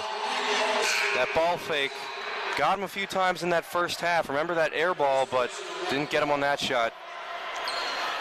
Foul does go on number 14, Mark Rodriguez, his first, team's fourth. It'll be an inbound from just on the defensive end of midcourt. Inbounds goes to Cam Stevens. First time we've seen him in this second half after what was a good first half, but a good first half you won't see on the scoreboard. Good pass down low from John Preston to Kyle Daggett. Daggett going up towards the rim, gets fouled, but can't complete the basket to try to go for the old-fashioned three-point play. And that's one, I hate to say you expect him to make that through contact, but that's one you almost have to make when you have that clean of a look at the basket. Hey, listen, it's a tough shot. They played good D at the rim, but that was textbook breaking the press. Beautiful bounce pass inside to Daggett, who is cutting towards the basket. He makes his first free throw. That's exactly how you do it. The Rams have been struggling with the press all game long. They're able to find an open man down low for some easy free throws. 49-44 as Daggett steps to the line for his second foul shot. That one up and good. 50-44, that Ram lead back out to 6. And you know, if you're Coach Justin Namelick, you want to pad this lead, a team that has struggled closing out games. Pepin with the three and the foul. Knocks down the three from that right wing, and he'll go to the line for a 4-point play opportunity. It's a completely different ball game now. The Rams had a 6-point lead, but with that 3 and possible 4, now the Rams, instead of trying to increase their lead, are just trying to protect it here. Yeah, it goes from a 6-point lead, and now it could go down to a 2-point lead on one possession. Pepin has that shot up and knocks it down. On the season so far, he's a 78% free throw shooter. 50, 48, 12, 35 remaining in the ball game. John Preston will now bring it into the front court. Only 4 seconds left to get it across, and that ball almost intercepted, going off of the hands of number 14, Mark Rodriguez. Dangerous pass, but it'll stay Shepherd basketball. Got away with one there. Right into triple coverage, but got a little too greedy there. Was trying to look up court and almost cost the Rams possession of the ball. Kyle Daggett with it, being guarded by Weiss. They give this to Cam Stevens. Love to see Stevens heat up from beyond the arc. Now it's John Preston. He tries one from beyond the arc and hits it. Perfect. John Preston going right over top of Mark Rodriguez, and Shepherd's lead back out to 5, 53-48. Using that size advantage there over Rodriguez. Perfect shot. He squared up, got his body set, increased the lead. Rodriguez driving in and spun 2 or 3 times down low, spinning into Dan McLean-Corley, but he's going to be the one that picks up the foul. It'll be a baseline inbound. It'll be McLean-Corley's first foul, 4th on the team. And the Rams have got to be careful here not to foul too much. They love going inside. They love getting those high percentage looks. But with those looks come a lot of fouls. They got to be careful here. It's Weiss with and out of Pepin. Straight away. Rodriguez now going back down to Weiss on that low block. Back down low. Kicks it outside to Walls. Walls almost sliding that left foot. Great defense. And now a kick by Jarrell Jones. It was great defense until he used his foot. I guess it jinxed him there, but hey, Jones is an excellent on-ball defender. Couldn't get any inside looks there. Nice defense that time. First whistle under 12 minutes. That's our under 12 media timeout. The score 53-48. Shepherd out in front by 5. We'll be back after this 1-minute timeout. 11:49 remaining in the ball game. This is Shepherd Rams basketball on TV 10. My name is Monica. I'm an elementary school teacher. My name is Mitch. I'm a graphic design specialist. We have 4 children. Currently we have life and auto insurance with Erie. Our agent is helping us to move our homeowners insurance to Erie as well. They've always been a good company and good customer service. If anything ever happens to me, my family will be protected. Your local Erie agent in Martinsburg is Smallwood & Small Insurance. Get a quote at smallwoodandsmall.com. Maytag knows extra dirty clothes need extra cleaning power. That's why the power of the extra power button makes Maytag extra powerful. Wow. Dirt doesn't stand a chance against this kind of power. Get a load of this. That laundry is stacked. Not bad, huh? The Maytag extra power button. More muscle to tackle the tough job. 11:49 remaining in the ball game. Shepherd a 5-point lead, 53-48 over East Stroudsburg, and this would be a big win for the Rams, trying to stop what has been 5 out of 6 in the loss column. That only win, a 95-61 win at home against Seton Hill. Inbounds goes to Weiss, now back out top to Walls. Walls finds Jones in the right corner, and Jones will work it back towards that right wing. Now back to Walls at the top of the arc, working around a ball screen. 6 seconds left on that shot clock. Jones driving in the lane. Easy take right off the glass with the right hand. Need better defense there inside. He was able to create some space for himself off yet another ball screen. Just a 3-point lead. And with how low that shot clock was, and Shepherd going to have to call a timeout unless they get it up quickly. Preston does. Tries to save it from going out of bounds and does it in a way he wasn't expecting. Threw it initially off of Mark Rodriguez, then it went off of Walls before going out of bounds. Looked more like a pinball going out of bounds, but it'll stay Shepherd basketball. Preston trying to go behind the back there to save it, but another trap off the inbound there. Stevens got in some trouble. Thomas Lang trying to three, that one too short off the iron, and he is just trying to heat up in some way. No rhythm in this game for Thomas Lang so far, and if he is struggling, it's going to be a tough game for the Rams right now with the lead. That 3 for Rodriguez missed, but a foul underneath. That foul going to go on Michael Weiss, number 24 in black. 16th foul, the second on Weiss in the ball game. Inbounds for Shepherd. Cam Stevens set to throw it in. Lang slips, Here they get come. it to him, and now he does get it to Thomas Lang. Very impressed with the press so far in this game. Watch the East trap Stroudsburg. Working into the lane is Lang, kicks back out to Daggett. Now Jarrell Jones with it straight away. Jarrell Jones so fluid with that basketball. Driving the lane. Great take and finishes with the right hand off the glass. That first step, Jarrell Jones is just about as quick as anybody at this level and in this league. He might be the best ball handler on the team. He can create space unlike anyone else, and a beautiful finish, strong finish with the right. Pepin down low. That shot blocked by McLean Corley, and we're going to get a late whistle and a foul. That one going to go on Dan McLean Corley, his second, 5th on the team. Once again, good defense at the rim. You'd rather them earn their 2 points from the charity stripe than get an easy look at the basket. Pepin at the line to shoot a pair. First foul shot up and good. Pepin on the season again, a 78% free throw shooter. And has hit a couple in this game as well. Would really help right now if Thomas Lang was on his game, making threes. This lead is awfully tight. Second shot for Pepin off the back of the iron, no good. Rebound for Kyle Daggett, loses it momentarily, but is able to run it down, then find Thomas Lang in the back court. East Stroudsburg trying to trap, but Lang is able to get it away. Now Daggett sends it up to Jarrell Jones in the front court. Jones cross-court pass to Thomas Lang, a little hesitation, no drive in the lane, floater off the glass, count it! Oh, but it's going to be a player control foul. Oh, man. Holding the position down low was Montrell Morgan, and Lang flying in, wants an explanation, but I think where his feet were, Morgan certainly looks set from up here. I don't know about that decision by Lang either. He had a man wide open on the baseline. Lang had two guys right on him. If he just passed it instead, would have been an easy 2 points right at the rim, but instead, an offensive foul. Walls has it driving in, a little scoop shot. Little funky layup there. Yeah, misses that. Weiss gets the rebound, now kick that to Paz. He misses that three from the left corner. Rebound for Kyle Daggett, gets it to Dan McLean-Corley, back to Kyle Daggett into the front court. Daggett going to try to take it himself. Spin move right into Weiss and a floater in the lane. Misses it, but right there is Cam Stevens underneath with the putback.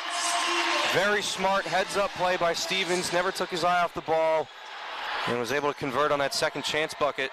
Weiss down low, a hook shot. That too strong off the back of the iron. Cam Stevens right there for the rebound. A big possession here for Shepherd, up by 6. If they could get a basket, it would be their biggest lead, or Huge. one of their biggest leads of this ball game. Be a pivotal moment if they could score here. McLean-Corley with a little spin. Kicks it out to Daggett, driving into the paint. See if he works on Weiss. He doesn't. Cam Stevens now with the basketball. He tries to drive baseline. No dice right there. Wow. Was Millsip. Tries to put up a contested shot. Has that blocked almost out of bounds. Millsip trying to save it.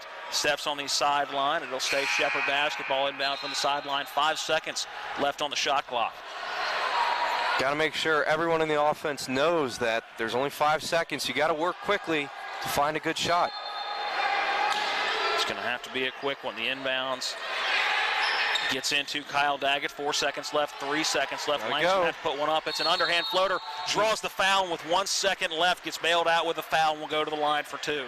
From up here, that one looked like it would be good, just a little short, but Lang at the free throw line here. And maybe these 2 foul shots could get him back into his rhythm. He's been off all game. That foul going on. Number 13, Montrell Morgan, his first, 7th on the team, which is going to put Shepherd in the bonus from here on out. Foul shot for Lang off the side of the iron.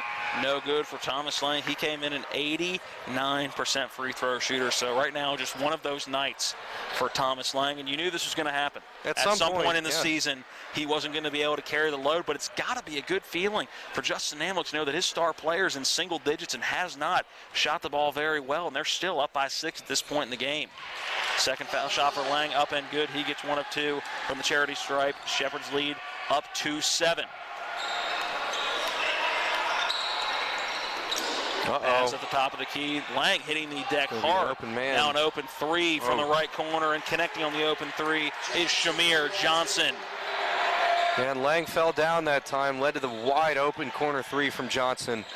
58-54, and just like that, back to a 4-point game. Here comes the trap.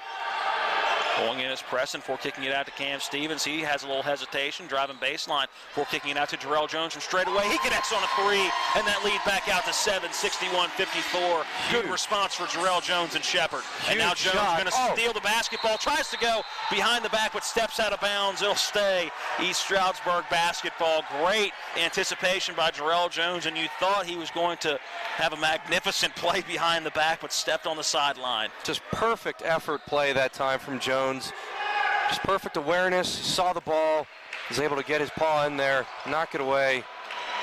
Let's see now if the Rams can hold them here defensively. Johnson picks the dribble up, finally gets it to Troy Jones. A little bit of an underhand shovel down low to Sable. He'll spin in the lane, misses everything but the backboard, clanking off the left side of that backboard. 61-54, Shepherd's lead. We're under 8 to play. Cam Stevens with the basketball. Good one-hand bounce pass down to Daggett. Has it shot blocked, but they're going to say Sable got him with the foul. It'll be Kyle Daggett going to the line for 2. And that foul on Zach Sable going to be number 3 on the game, the 8th team foul. 7:52 remaining in the ball game. We'll have our under 8 media timeout right now. When we come back, we will have 2 foul shots for Kyle Daggett. Going into the break, want to remind you, Shepherd 61, East Stroudsburg 54 back in 60 seconds.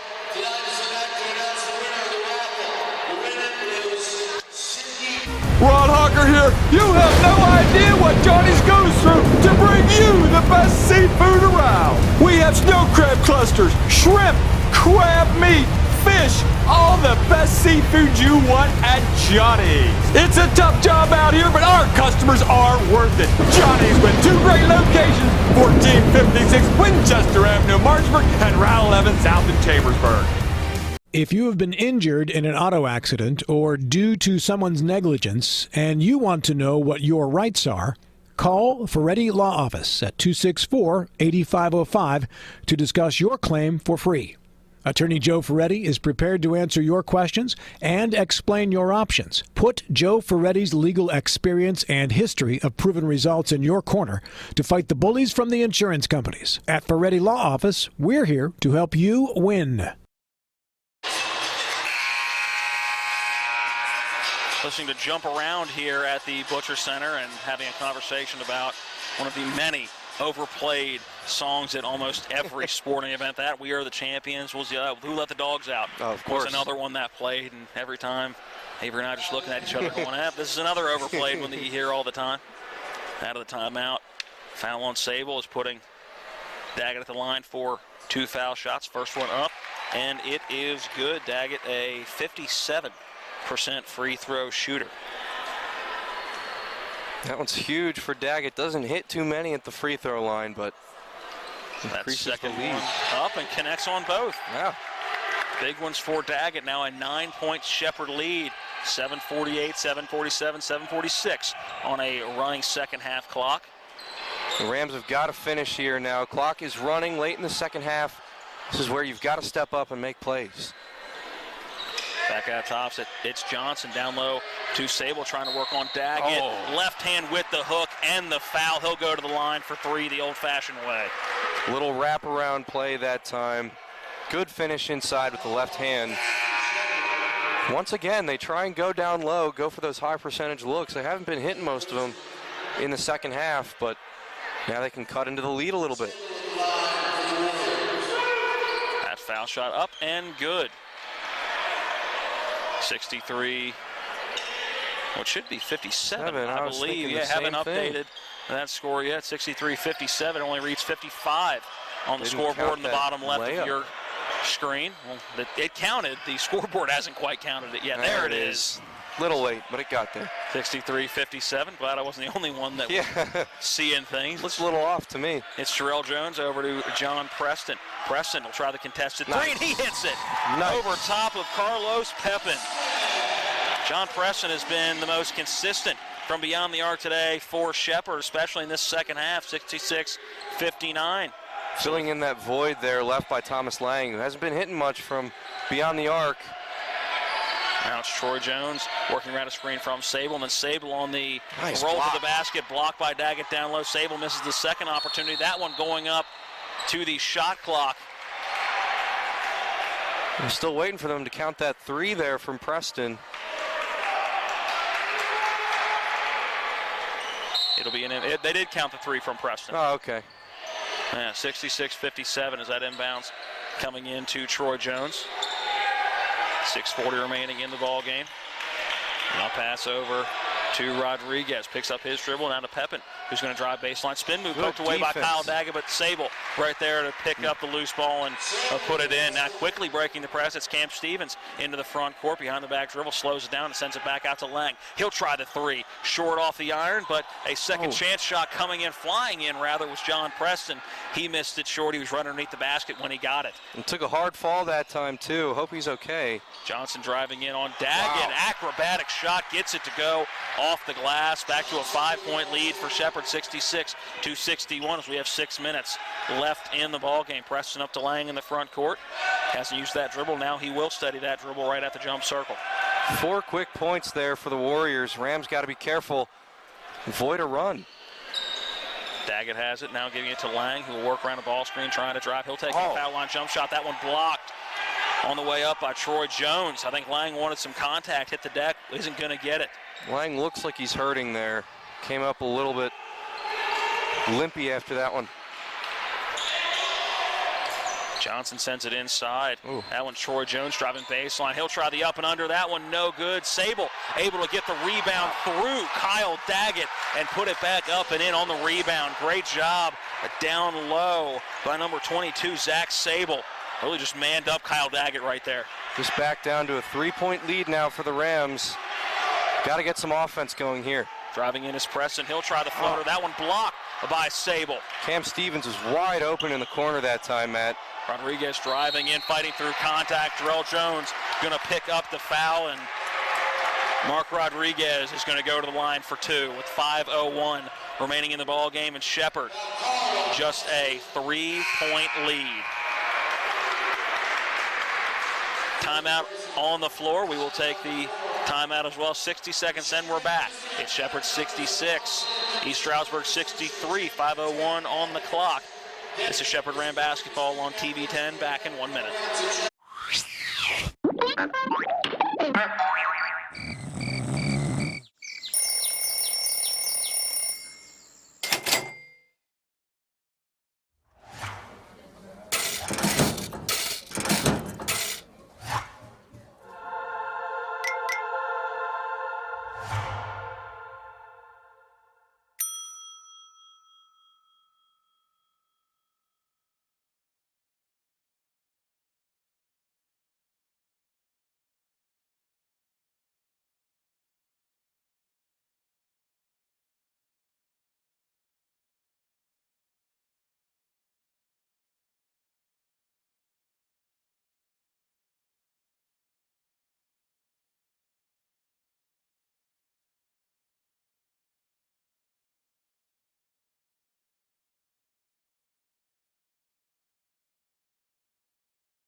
.501 remaining in the ballgame. Shepherd clinging on to a 3-point lead, 66-63, trying to pull the upset against East Stroudsburg. These Warriors are 4-5 in PSAC play, 8-6 overall. It'll be 2 foul shots for Mark Rodriguez, trying to make it a 1-point game. Shepherd 2-7 in the PSAC, 6-9 overall. So this would be an upset in the standings. 4 teams between them in the standings, but this is a game that with this lead at this point, the way they've been playing, you got to get it home. You have to hold on, too. I mean, there's only 5 minutes left, and this East Stroudsburg team has been on a nice run here. The Rams have got to stop this momentum somehow. Rodriguez connects on the first, and you hate to think about this already, but if they were to fall, there's the bailout with saying, what did Thomas Lang do? Second foul shot up and through. Not saying it'd be Lang's fault by any stretch of the imagination, but definitely going to be a key factor if they can't get the win here. 66-65, Shepherd a 1-point lead following 2 made free throws by Rodriguez. Poked out of bounds on the inbounds by Walls after Lang was the intended target. It'll be another inbound from our near side sideline. John Preston set to inbound the basketball. Nowhere to go with it quite yet. Goes across court to Dan McLean-Corley, who's going to work on Pepin.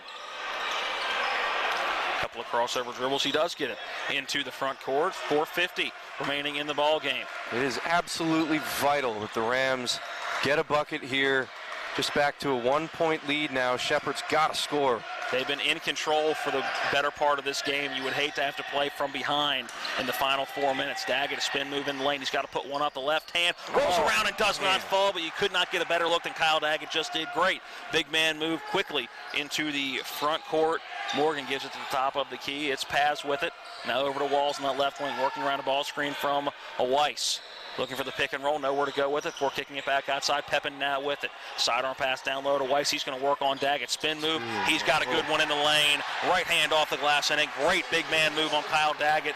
Good job by Michael Weiss. Just like that, a lead for East Stroudsburg, 67-66, almost.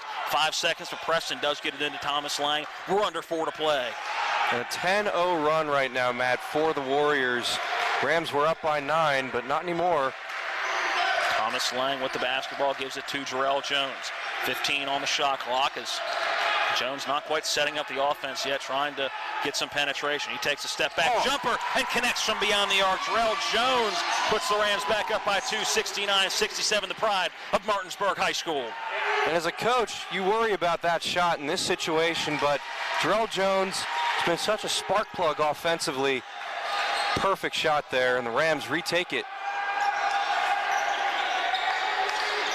Working in on that in the lane is Morgan. Picks up his dribble, working down low to Weiss again. See if he tries to work on Daggett. Kicks it back outside. Nice Morgan. fake. Now Pez with it, going to drive the baseline. He finishes at the rim and gets it to fall. Right side used his left hand, and we have a tie ball game, 69 apiece. Under 3 to play here at the Butcher Center. Don't go anywhere.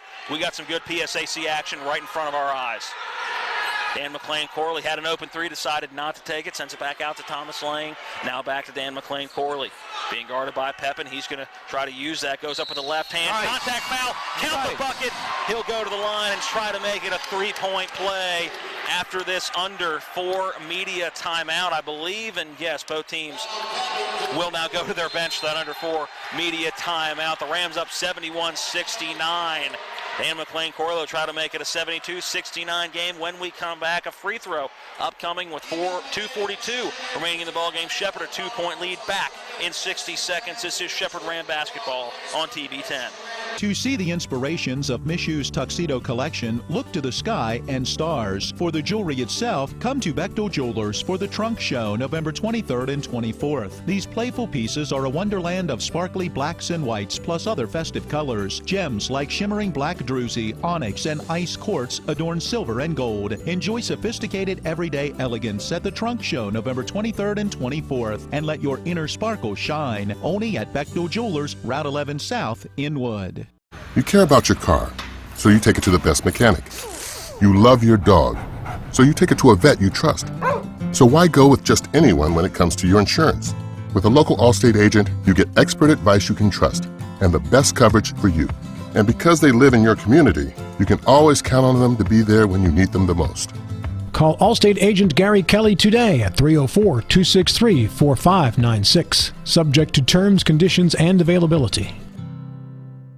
2:42 remaining in the ball game at the line, shooting 1, trying to cap off a 3-point play is Dan McLean-Corley. Try to make it a 3-point game at 72-69.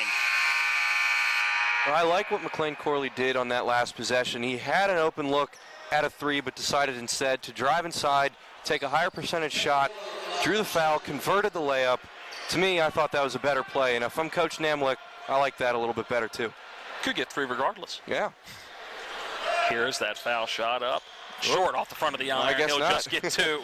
2:40 in the ball game. East Stroudsburg basketball. Walls into the front court for the Warriors. 71-69 our score. This Wednesday night PSAC action live from Shepherdstown. You're watching it on TV 10. Pez down low to Weiss. Kicks it back outside.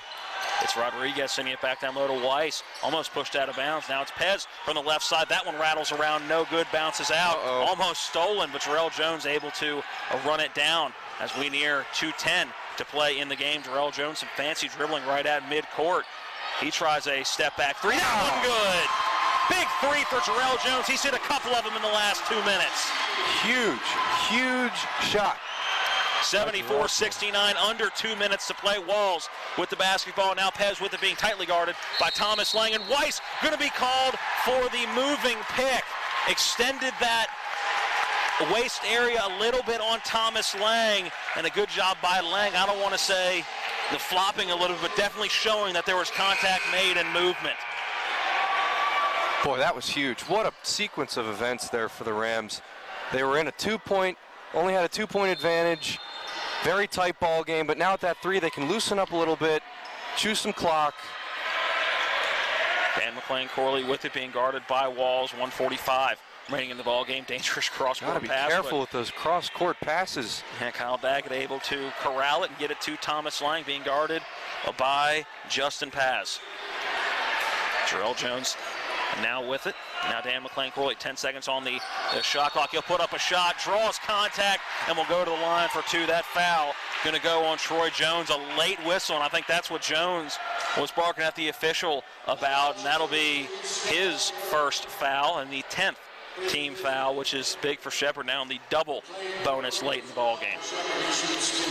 Yeah, but the double bonus doesn't really mean much if you can't make your free throws here. McLean-Corley missed that last opportunity. connects on the first of two here. 75-69, a 6-point game, and Justin Amlich wants a timeout. With 1:29 remaining in the game, we'll take the timeout as well. Let's make it a 30-second break when we come back. Another free throw for Dan McLean Corley upcoming. 75-69 your score. Shepherd out in front by 6. Back in 30 seconds. Is your dog driving you nuts? Does he have behavioral issues? Is she not listening? It doesn't have to stay that way forever. Hi, I'm Julie. And I'm Josh. We own and operate Julie's Canine Academy, a family dog training business. You are not alone, and there is hope for you and your dog. With the right training and right approach, we can help with any problem. We provide total off-leash training on our 6 acres of dog paradise in Falling Waters. Visit juliescanineacademy.com. That's Julie's, K with the number 9, academy.com. Any dog, any breed, any problem. Both teams off their bench. Shepherd ready to roll out of that timeout quickly. And you got to think part of that conversation with Coach Amlich was, hey, we've been in this situation. We've been in it recently. We've got to close out this game. Shepherd in a good position to do so. Dan McLean Corley trying to make it a 3-possession game. Got to make this free throw. That foul shot up, and nothing but nylon. 76-69, a 7-point advantage. Under 90 seconds to play, 1:25 and the counting. Troy Jones with the basketball. Works around a ball screen from Pepin. Looking to drive on Daggett. He will. Floater blocked out of bounds by Kyle Daggett. Good job moving the feet, playing defense with the feet, not the body. Stayed with his man the whole time, got his hand up, and on the ball. Perfect defense that time from the big man. Coach Jeff Wilson wants a timeout. We'll keep it right here for this timeout. Want to give you a heads up of what our TV10 broadcast schedule is. Won't have any Shepherd basketball this weekend. Their next 2 games are on the road, but we'll be back on the 25th when they take on Kutztown, followed by the 29th when, or make that, trying to look at the schedule here, was in January. Yeah, in the right month, just making sure. We'll be back for the Kutztown and Shippensburg matchup from the 25th and the 29th. That Millersville game should be interesting. Mansfield, again, a game you would hope that Shepherd could get the win in. Not a very strong basketball power, but just above Shepherd in the PSAC rankings right now. They're 3-6 in conference, but just 4-10 overall. Millersville is 5-4 in the conference, 8-7 overall. So a couple of games that Shepherd can very easily be in the entire game. So, but on the road, you just never know. Never know. The pass with it being guarded by Thomas Lang. If the Rams can finish in this game, then that'll be huge. That'll really help them on the road for these next couple games. Ball's had it poked away, able to corral a good defense by Terrell Jones. Now a reverse underneath, finishing with the right hand. Great to take underneath by Walls. Walls didn't give up on that play. Looked like might have been a turnover there, but never gave up. Finished that time. Under a minute now to play. The Rams are going to try and kill as much clock as they can. Foul occurring well away from the basket. Intentional foul. That one is going to go on Walls. That'll be his first foul. Thomas Lang will go to the line for 2.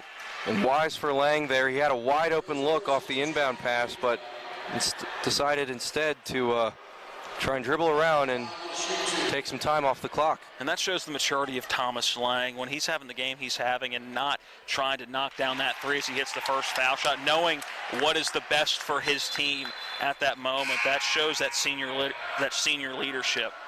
Absolutely. He knows he's not having the best statistical night he's ever had, but he does have that leadership, and he leads this very young group of guys, leads by example, shows them that, hey, it's not all about stats all the time, especially when you've struggled in the clutch as of late. That one would have been very clutch, but still a 6-point game. Walls with it. He takes the 3 from straight away. Banks it in off the window. The bank is open, Matt. A rare banked in 3. Now Terrell Jones will get fouled just after getting the basketball. And that's an interesting foul. A 1-possession game, and they foul immediately. I'm not sure. If I'm Coach Wilson, I'm fouling in that situation. Shepherd will take it, but with it just being a 1-possession game and Shepherd having to shoot the ball with what would have been about 10 seconds left on that shot clock, I'm not sure I'm fouling Terrell Jones right here. No, that made 3 change the whole complexion of this game as Jones makes his first. Now it's back up to a 2-possession game here. Virtually no time off the clock either. sure Coach Namlik very happy with that foul, but yeah, I'm just wondering what the thought process was behind that. As Jarrell Jones' second foul shot that one up and through as well. 79-74, 5-point advantage for the Rams. Walls working quickly up into the front court. Pass now with it. Now sending it to Morgan. He's going to drive in, draws contact, and will go to the line for two. And not happy with that foul call down low is John Preston. It's going to be looking at the fourth foul on John Preston, but at this point in the game, I'm not sure how big of a fourth foul that is with 31.2 left. Two big foul shots upcoming for Montrell Morgan. First one up and good. Morgan on the season, an 83% shooter from that charity stripe. Got to make sure and box out here. Get this rebound if he misses. That second shot up and good. Wonder if it'll be another quick foul for East Stroudsburg, whether they try to put that trap in the backcourt and force a turnover. Lots of pressure here again. Preston can't quite get it in. Calls a timeout and does get it granted just before I think there was going to be that 5-second whistle. Close call there. Timeout on the floor. We'll take the 30-second break as well. Back in 30, 31.2 remaining in the game. Shepherd clinging on to a 3-point lead at home against East Stroudsburg, 79-76. This is Shepherd Ram basketball on TV 10. If you have been injured in an auto accident or due to someone's negligence and you want to know what your rights are, call Ferretti Law Office at 264-8505 to discuss your claim for free. Attorney Joe Ferretti is prepared to answer your questions and explain your options. Put Joe Ferretti's legal experience and history of proven results in your corner to fight the bullies from the insurance companies. At Ferretti Law Office, we're here to help you win.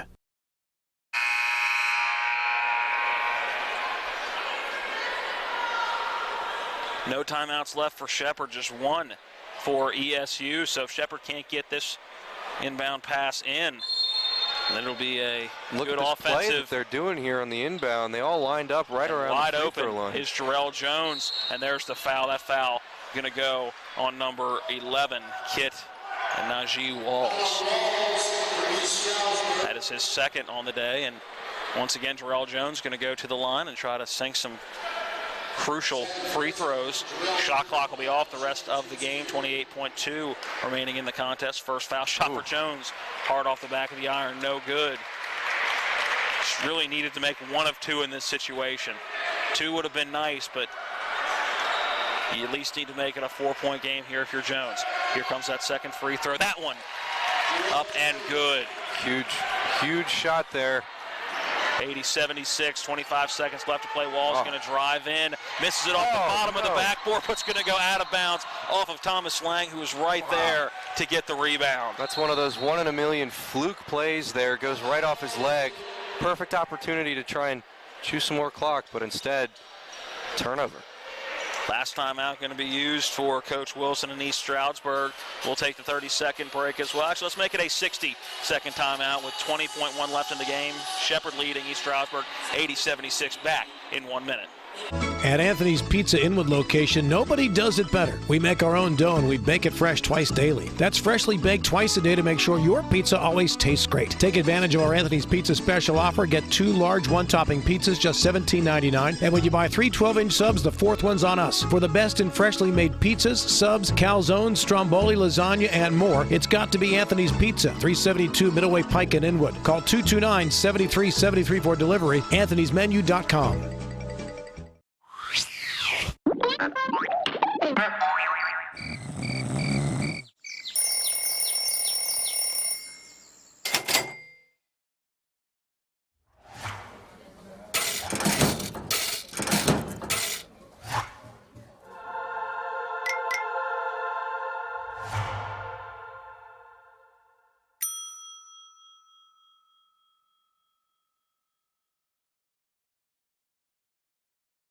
Pair of zeros underneath the timeouts left for both teams. So that's the last time coaches are going to be able to instruct their players on what they want done the last 20.1 seconds of this ball game. A 4-point game. East Stroudsburg basketball inbounding from their offensive end. Walls set to throw in the inbounds. Gets it to Paz on the bounce pass. Now back out top to Jones. Jones looking to drive in. Now 3 from the left corner. That one short off the iron. And a rebound for John Preston. That 3 short by Montreal Morgan on the left side. And John Preston going to go to the other end for a couple of free throws with 12.3 left. And I wish I could say this game was over, but you got to make your free throws. Rams have been struggling down the stretch, converting at the foul line. Got to put this one away right here. But a big, strong rebound that time by Preston, too. I don't think anybody was taking that out of his hands once he touched the basketball. First foul shot up and good. 5-point lead now for Shepherd, 81-76. Preston will step to the line. Not quite icing the game with this one, but definitely making it more difficult for East Stroudsburg to try and tie this game. Now a 6-point game. Smart play that rolled time. To Walls. No time comes off the clock. Rodriguez for 3, barely skims the front of the rim. An offensive rebound down low. That one by Troy Jones, but it goes off of his leg, out of bounds. And that one will do with 5.9 seconds. It would take an absolute miracle for East Stroudsburg to tie and or win this game at this point. John Preston will inbound it. Just has to get it in. That one to Dan McLean. Corley wasn't intended for him. You could tell by where that ball was going, and Cam Stevens was wide open on that left side. I think he just instinctively sort of grabbed the ball, saw it coming right towards him. 4.5 left, the inbound going down low. Jones has it underneath. Dan McLean. Corley going to get called with the foul, and not sure why he left his feet right there. Not necessary with 0.6 left. But going to the line for 2 shots is going to be Troy Jones, but it's all cosmetic from here. It's just what this final score is going to be. Shepherd, you hate to say he's going to pull the upset win, but the way they've been playing and where East Stroudsburg is in the standings, they're going to get this upset win at home. No, this is huge, and this is a momentum-building win now. They're going to go on the road and play a couple of good teams now in their home courts. So this is huge. This is really big for them. They've been struggling so far at the start of their PSAC schedule. This is big for them. First foul shot for Jones, up and good, 82-77. They did put 0.5 seconds back on the clock, so there's 1.1 second left. Jones takes a couple of dribbles, ready for that second foul shot, and that one is up and good. Inbound goes to Thomas Lang. The final horn sounds, and Shepherd gets the win, 82-78 against East Stroudsburg at home, snapping their 4-game losing streak. A 2-minute timeout, then we'll come back for the post-game show. We'll have analysis, stats. We'll even hear from Shepherd Ram head coach Justin Amlick following the victory. Again, the final in this one, it was the Rams 82, the Warriors of East Stroudsburg 78, back in 2 minutes. Let's talk trash, because when it comes to trash, you have options. Panhandle Dumpsters is a local family-owned garbage hauling company serving both residential and commercial customers with weekly trash pickup, dumpster service, yard waste pickup, and bulk pickups too. Panhandle Dumpsters will give you a free trash can and provide curbside service for just $23 a month. Panhandle Dumpsters features a fleet of quieter, eco-friendly garbage trucks, thereby reducing the noise usually associated with pickup. Switch now and save up to 30%. Call 833-DUMP-STR, panhandledumpsters.com. Nothing goes better with football than chicken. From Pee-wee to the big boys to the wing T formation. A hearty meal of 12 pieces for just $9 is just what the boys need to be at their best. Oh my, fumbling, bumbling, stumbling. Omaha!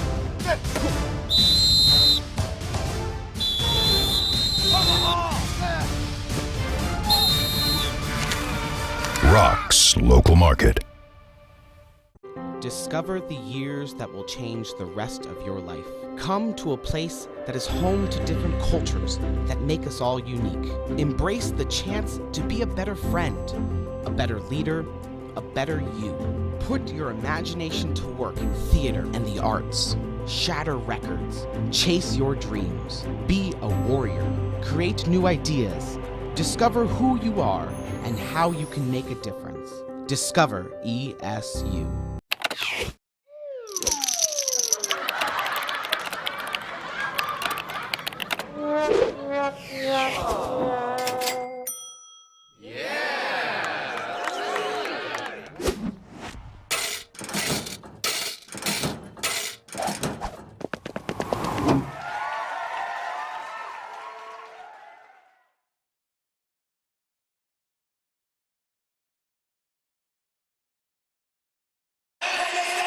Welcome back into the Butcher Center, a victory post-game show. Shepherd gets the win by 4, 82-78 over East Stroudsburg.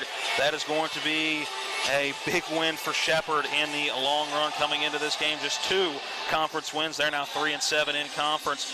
It is a 4-6 record in conference now for ESU. A great game all around, and the way they did it, even without their leading scorer, Thomas Lang. But you know what helps? When you get a career high for Jarrell Jones. 18 was career high coming into the ball game. Didn't even cross my mind to check as we were looking at those stats, but 29 points tonight. So blew his career high out of the water and really was the deciding force in this ball game. Absolutely he was. He was 6 of 8 from downtown, from three-point land in this game, 10 of 14 from the field for him as well. And you talk about his ball movement, you talk about how he can handle the ball, how he can set up the offense, how the offense can run through him if Thomas Lang is having an off night. It's exactly what happened here today, and he was absolutely the deciding factor in the Rams' win.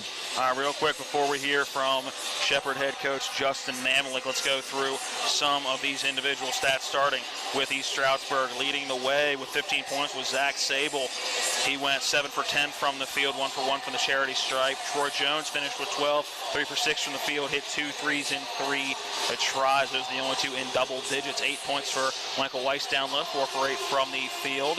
4 players with 7 points, make that 5 players with 7 points. Kit Najee Walls finished 3 for 7 from the field. Also with 7 was Mark Rodriguez. He went 2 for 6 from the field. 7 points for Carlos Pepin and Justin Paz in this game, and 7 for Shamir Johnson. Also in the game, 4 points for Montreal Morgan. Mike Millsip finished with 2. Also with 2 points was Zion Darby. Individual numbers for Shepherd look like this. Leading the way, again, a career high for Jarrell Jones, 29 points, 10 for 14 from the field, 6 for 8 from beyond the arc, 3 for 4 from the charity stripe. He also pitched in 3 assists and 3 rebounds. 17 points for John Preston. He shot 50% for the field, 5 for 10, 4 for 6 from beyond the arc, and 3 for 4 from the charity stripe. 2 assists along with 5 rebounds for him. 16 points for Dan McLean-Corley, 5 for 9 from the field, 2 for 4 from beyond the arc, and 4 for 5 from the foul line. 4 rebounds and an assist for him as well. 8 points for Kyle Daggett, just 2 for 6 from the field, 0 for 2 from beyond the arc, but did hit 4 free throws, added 6 rebounds and 4 blocks in the game, a game high in blocks. 5 points apiece for Marcus Gorham, 1 for 2 from the field, but did hit 2 free throws, went 2 for 2, and then 5 points for Thomas Lang. That is tough to say. 5 points for Thomas Lang. Only took 5 shots in the game, 1 for 5 for the guy coming in, averaging well above that. Lang almost averaging 20 points a game, so having a quarter of that tonight. Those are your individual numbers. Real quick, Avery, let's get some team numbers. All right, so some team numbers for you here. In the first half, the Rams shot 12 of 26, 46% from the field. Second half, they hit just about 50% of their shots from the field, 13 of 26 for them.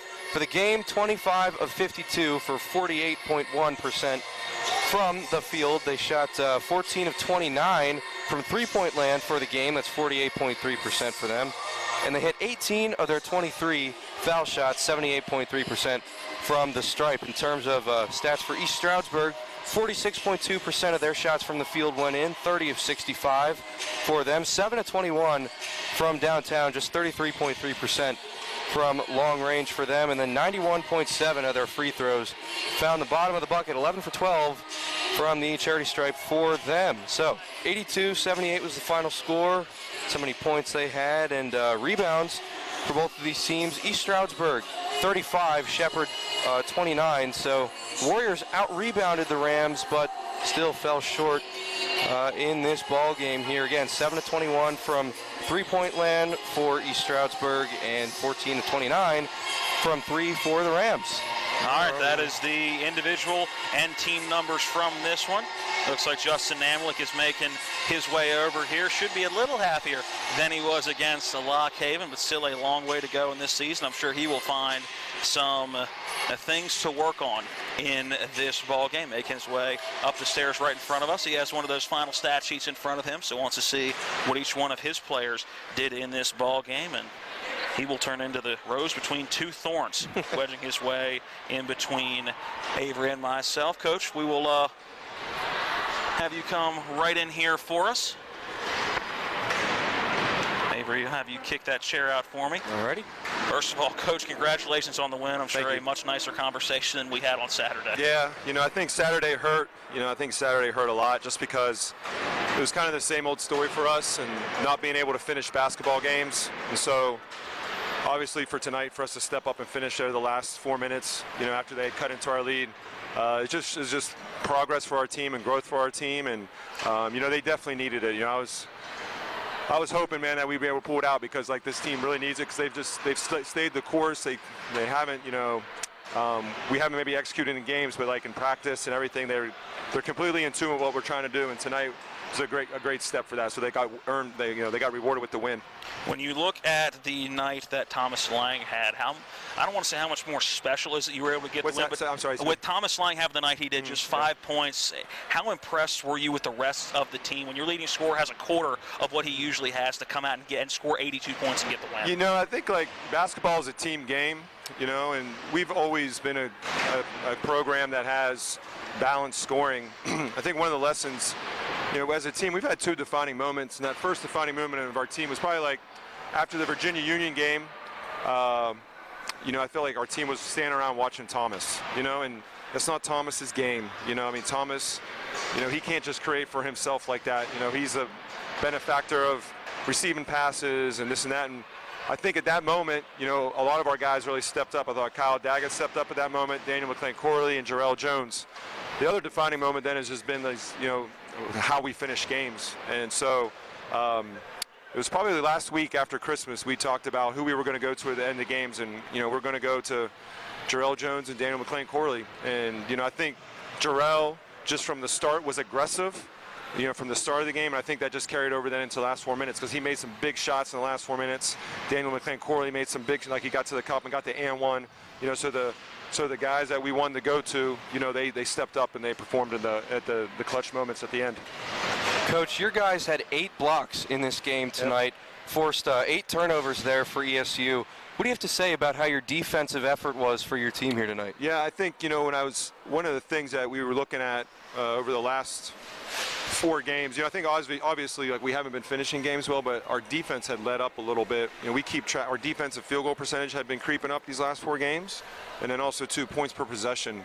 In basketball, you try to stay defensively under 1.0 deep points per possession. Offensively, you want to be above 1. And these last 4 games, it's been up over 1. And we need to be better now. For us to win basketball games, we have to be good defensively. So it's just a matter of us executing our principles. We had kind of got away from that on our 4-game losing streak, and tonight, they guys executed that better. And then to look down, we did a great job. I was really happy where we were at in the first half defensively. It's still maybe a tad too high, but I just feel like our principles are a lot better tonight. You talked about going to Jarrell Jones and Dan McClain-Corley late in the ball game. Jarrell Jones having a career-high night, 29 points, blowing his previous career high out of the water, which was 18. Yep. Yeah. How nice has he been starting from last year to this year as a transfer to this program? I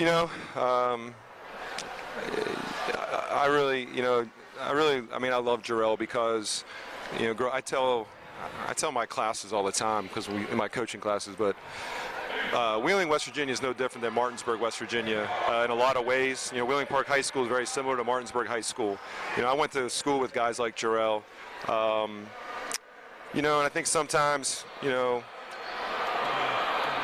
public can tell people you're D1, this and that, and I think, sometimes, it doesn't always, it's just you can't always have people telling you what you want to hear, and I just believed in Jarrell, I've been just talking to him about stepping up and finishing games, and, in our film session on Monday, it's been the same thing. I've been keep on saying it, and he texted my assistant coach, Jason Bordley, and he says, do you think I can be the player that Coach believes, I can be, and Coach Bordley's like, absolutely, and tonight he showed that, and so I'm just so proud of him, I think, because again, it all comes down to aggression for him. When he's aggressive, he's going to be fine, and he played free, he was on the attack. Some of the shots he took, are shots that I've been telling him he can take, the pull-up 3 against the press, the top of the key where ice on him, he hit the 3. So I can't be more happy for him because he's going to be key for us going down the stretch and games like the last 4 minutes because we're going to go to him. So. Millersville up next on Saturday on the road. What do you see in them? You know, I was talking to Coach Wilson before the game. I think everybody asked me what's the difference between the two leagues. You know, and I think so far in my experience, I just think there's a lot of really solid basketball teams.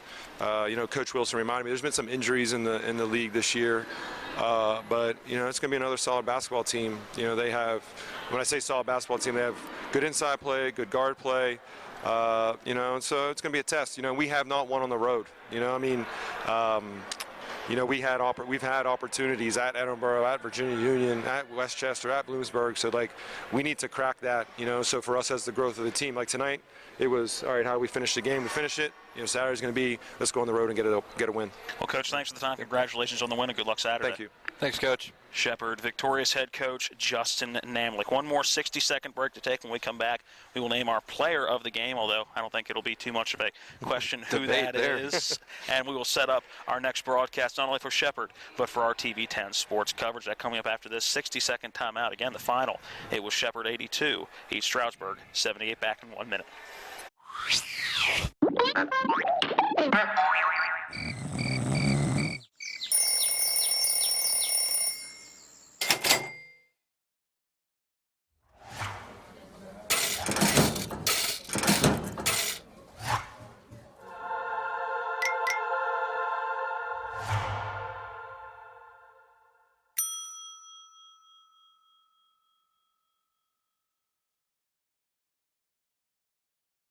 Discover the years that will change the rest of your life. Come to a place that is home to different cultures that make us all unique. Embrace the chance to be a better friend, a better leader, a better you. Put your imagination to work in theater and the arts. Shatter records. Chase your dreams. Be a warrior. Create new ideas. Discover who you are and how you can make a difference. Discover ESU. Welcome back in one final time to the post-game show. Real quick, want to set you up for our next broadcast before naming a player of the game and signing off. Our next TV 10 sports broadcast will be Friday from Martinsburg High School. Spring Mills will be at the field house. That'll be a 7:10 pregame, a 7:30 tip for the guys' side. We will also have the girls' varsity game for you. That will start at 6, so some bonus coverage for you on a Friday. Matt Miller and myself will have the calls in that one. That'll roll right after Miller time from 5 to 6. Our next Shepherd broadcast will be the next time they're home on the 25th. That'll be a Saturday game against Kutztown right back here. Again, on a Saturday, it's now 1-3 in the PSAC. And Avery, if available, will be joining the broadcast in some facet as well. It's now time to name our player of the game.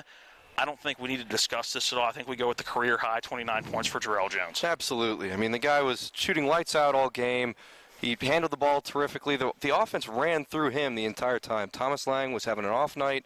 So Justin Namlick turned to Jarrell Jones, and he led the way. 29 points for him in this one, a career high, as you mentioned. 6 for 8 from downtown for him, 10 of 14 from the field. He led the offense. Without his points, the Rams would not have come out with a victory here today. And there's our final word of the post-game show and our broadcast today. Reminding you our two final scores in Game 1. East Stroudsburg edged Shepherd 59-56. And in Game 2 was Shepherd edging East Stroudsburg 82-78. A big thanks to all the folks here, Melanie Ford, Chauncey Winbush, Chip Ransom, all the folks here at Shepherd. A big thanks to our two engineers back at the studio, Eric Sterick and Alec Epperson. For Matt Miller, who was along for the ride in the second game, or our on-site producer, but helped out in the first game for TV cameraman John Alderton. And for Avery Newport, I am Matt Crawford. Again, reminding you our finals today in Game 1, East Stroudsburg beating Shepherd 59-56. Game 2, Shepherd beating East Stroudsburg 82-78. Until Friday, we'll see you then.